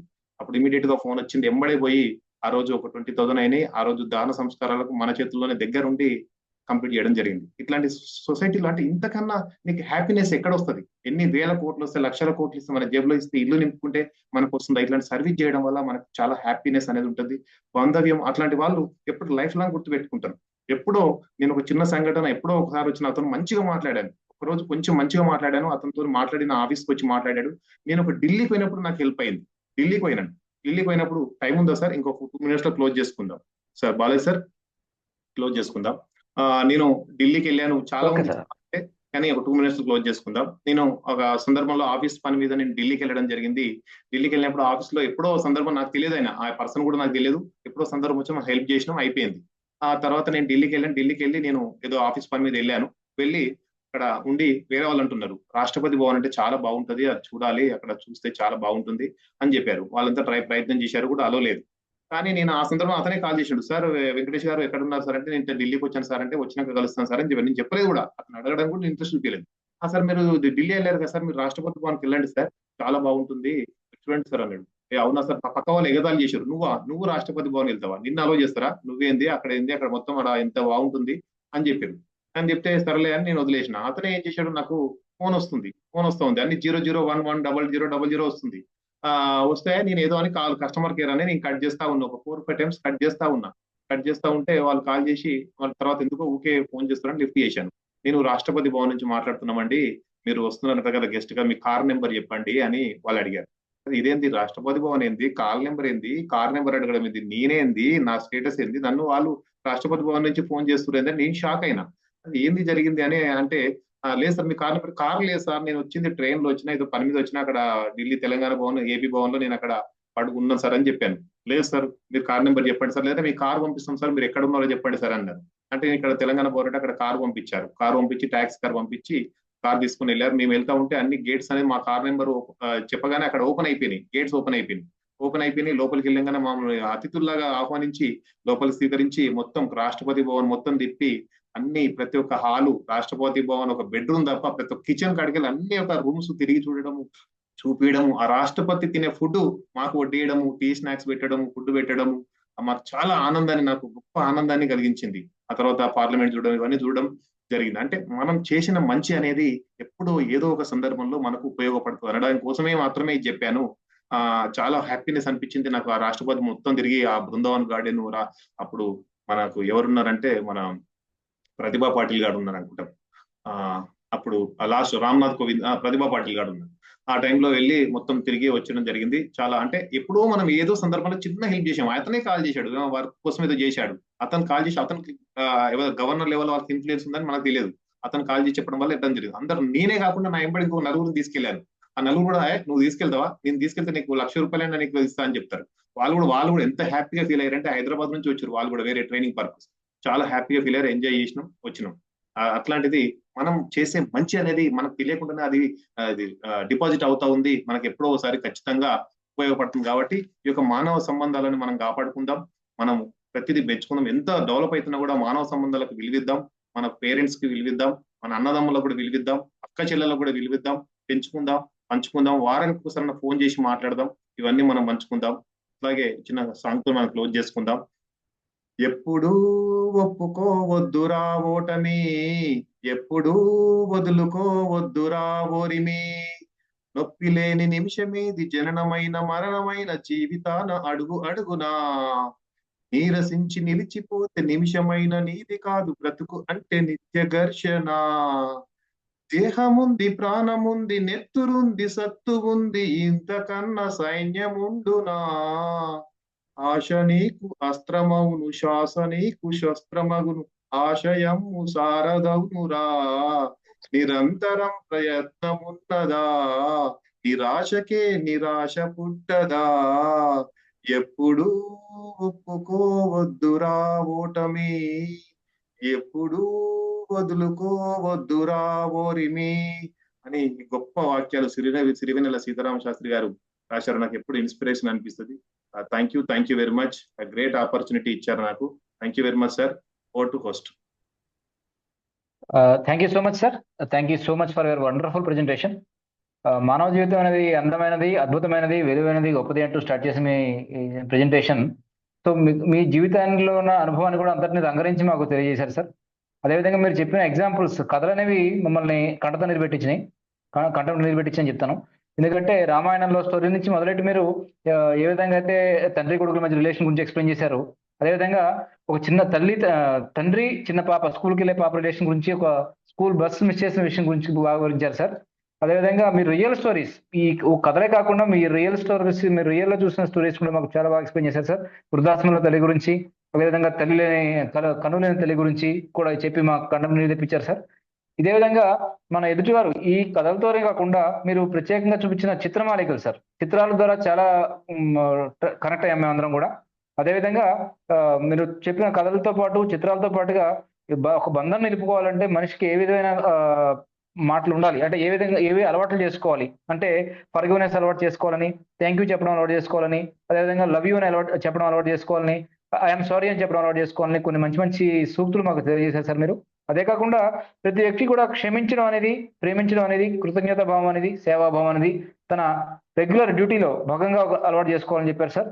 అంతేకాకుండా అన్నిటికంటే సార్ బాగా టచ్ అయింది ఏంటంటే మీ సొంత అనుభవం, అన్నదమ్ములు జరిగిన ఉదాహరణతో చెప్పి మాకు కంటతడి పెట్టించారు సార్.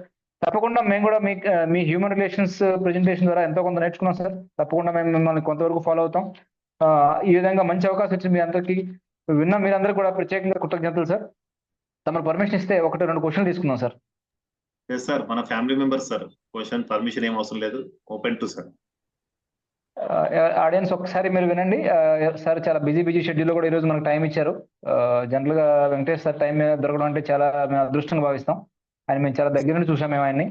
సో కాబట్టి మీకు ఉన్న క్వశ్చన్స్ ఏమైనా 1-2 తీసుకుందాం, వితౌట్ ఎనీ టైం డిలే మనం ముందుకెళ్దాం. ఇప్పటికే చాలా డిలేలో నడుస్తున్నాం. ఒక టిప్ కూడా ఇస్తాను, క్వశ్చన్ అంటే అడగండి, లాస్ట్ ఒక టిప్ ఇచ్చి క్లోజ్ చేద్దాం. Sure sir. హ్యాండ్ రైజ్ చేయండి ఏమైనా క్వశ్చన్స్ ఉంటే please.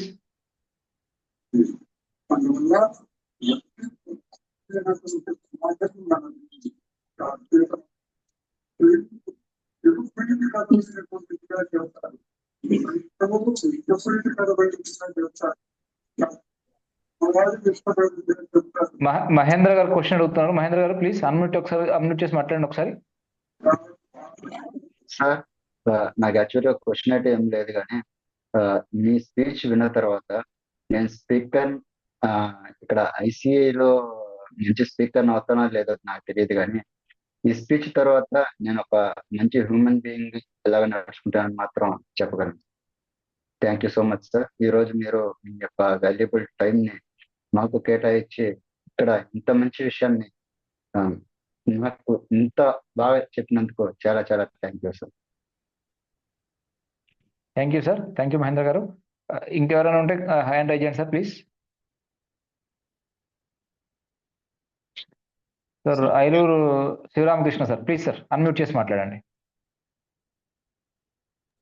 Sir happy evening sir. ఈరోజు నేను లేట్ గా జాయిన్ అయినా కూడా మంచి హ్యూమన్ రిలేషన్స్ గురించి చాలా సూపర్ గా చెప్పారు సార్. ఇది చాలా బాగుంది, చక్కగా హ్యాపీగా ఉంది మాకు అందరికి కూడా.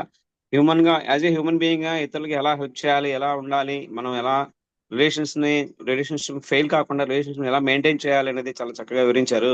చాలా హ్యాపీగా ఉంది సార్. మీతో బాగా హార్ట్ టచింగ్ స్టోరీస్ అండి చెప్పినవన్నీ కూడా. అసలు వింటుంటే ఒక విధంగా చెప్పాలంటే కళ్ళంటే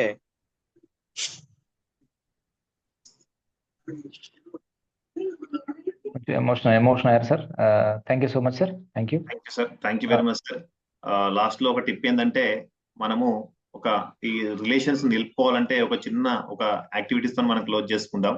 ఒక చిన్న దారం ఉందండి, ఒక చిన్న దారం ఉంది నా చేతిలో కనిపిస్తుంది కూడా మీకు. ఈ యొక్క left side right side, left side ఒక పర్సన్ ఉన్నాడు, రైట్ సైడ్ ఒక పర్సన్ ఉన్నాడు.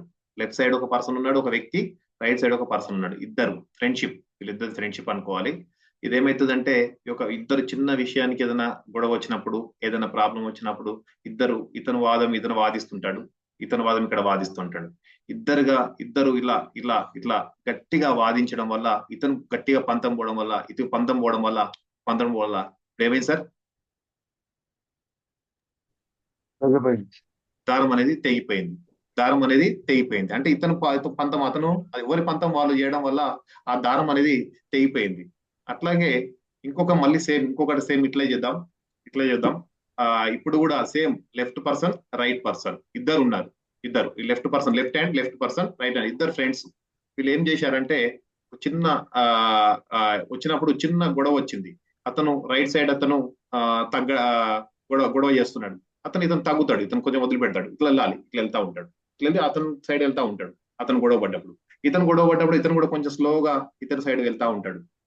అంటే ఈ బంధాన్ని తెంచొద్దంటే మనం ఏం చేయాలంటే ఇదే చేయాలి సార్. మనం ఈ బంధాన్ని తెంచొద్దంటే ఒక వ్యక్తి తగ్గినప్పుడు, ఒక వ్యక్తి పెరిగినప్పుడు మనం అతను తగ్గాలి, కొంచెం అతని సైడ్ బెండ్ కావాలి. ఆటోమేటిక్ గా ఈ బంధం అనేది లైఫ్ లాంగ్ కలకాలం నిలబడుతుంది.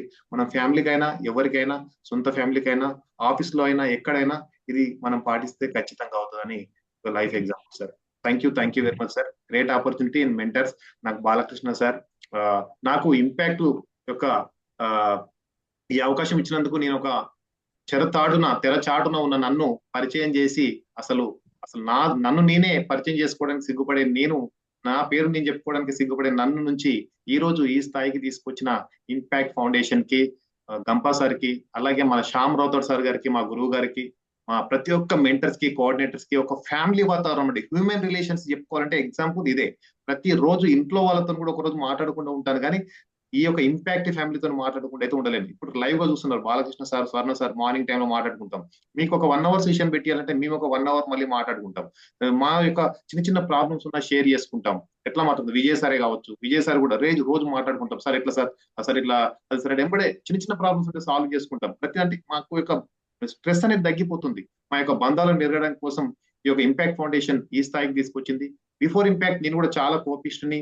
ఇవన్నీ ఇప్పుడు మనం చెప్పుకున్న అన్ని క్వాలిటీస్ నాకు లేకపోతుండే, కానీ ఇవన్నీ క్వాలిటీస్ పెంచుకున్న ఇచ్చినందుకు ఈ యొక్క జన్మ ధన్యమైతుంది. ఈ యొక్క నా ఇంపాక్ట్ ఫౌండేషన్ కి మీరు కూడా జర్నీ చేయండి, మిగతా వాళ్ళు కూడా జాయిన్ చేయండి, మీరు కూడా కొన్ని రోజులు జర్నీ చేయండి. ఖచ్చితంగా ఇంపాక్ట్ ఫౌండేషన్ లో మీకు మంచి జరుగుతుంది, అనుకున్నది సాధిస్తారు. Thank you sir, thank you very much. ఎక్కువ సమయం తీసుకున్నాం. Over to you host. Venkatesh sir చాలా బాగా చెప్పారు ఈరోజు. Really thank you so much. Actually మీరు అసలు ఇంత బిజీగా డిపార్ట్మెంట్ లో ఉండి కూడా మా కోసం టైం ఇచ్చినందుకు చాలా చాలా ధన్యవాదాలు సార్. సార్కి మనం ఇచ్చే గ్రాట్యూడ్ ఏంటి, ఫీడ్బ్యాక్. కంపల్సరీ ఫీడ్బ్యాక్ ఇచ్చి మనకు సార్ గ్రాట్యూడ్ చెప్పాలి. ఎందుకంటే సార్ మన కోసం 2 hours ఆల్మోస్ట్ 6:30 నుంచి వెళ్ళి ఆల్మోస్ట్ 8:30 అవుతుంది. కాబట్టి మనందరం సార్ కోసం జస్ట్ 3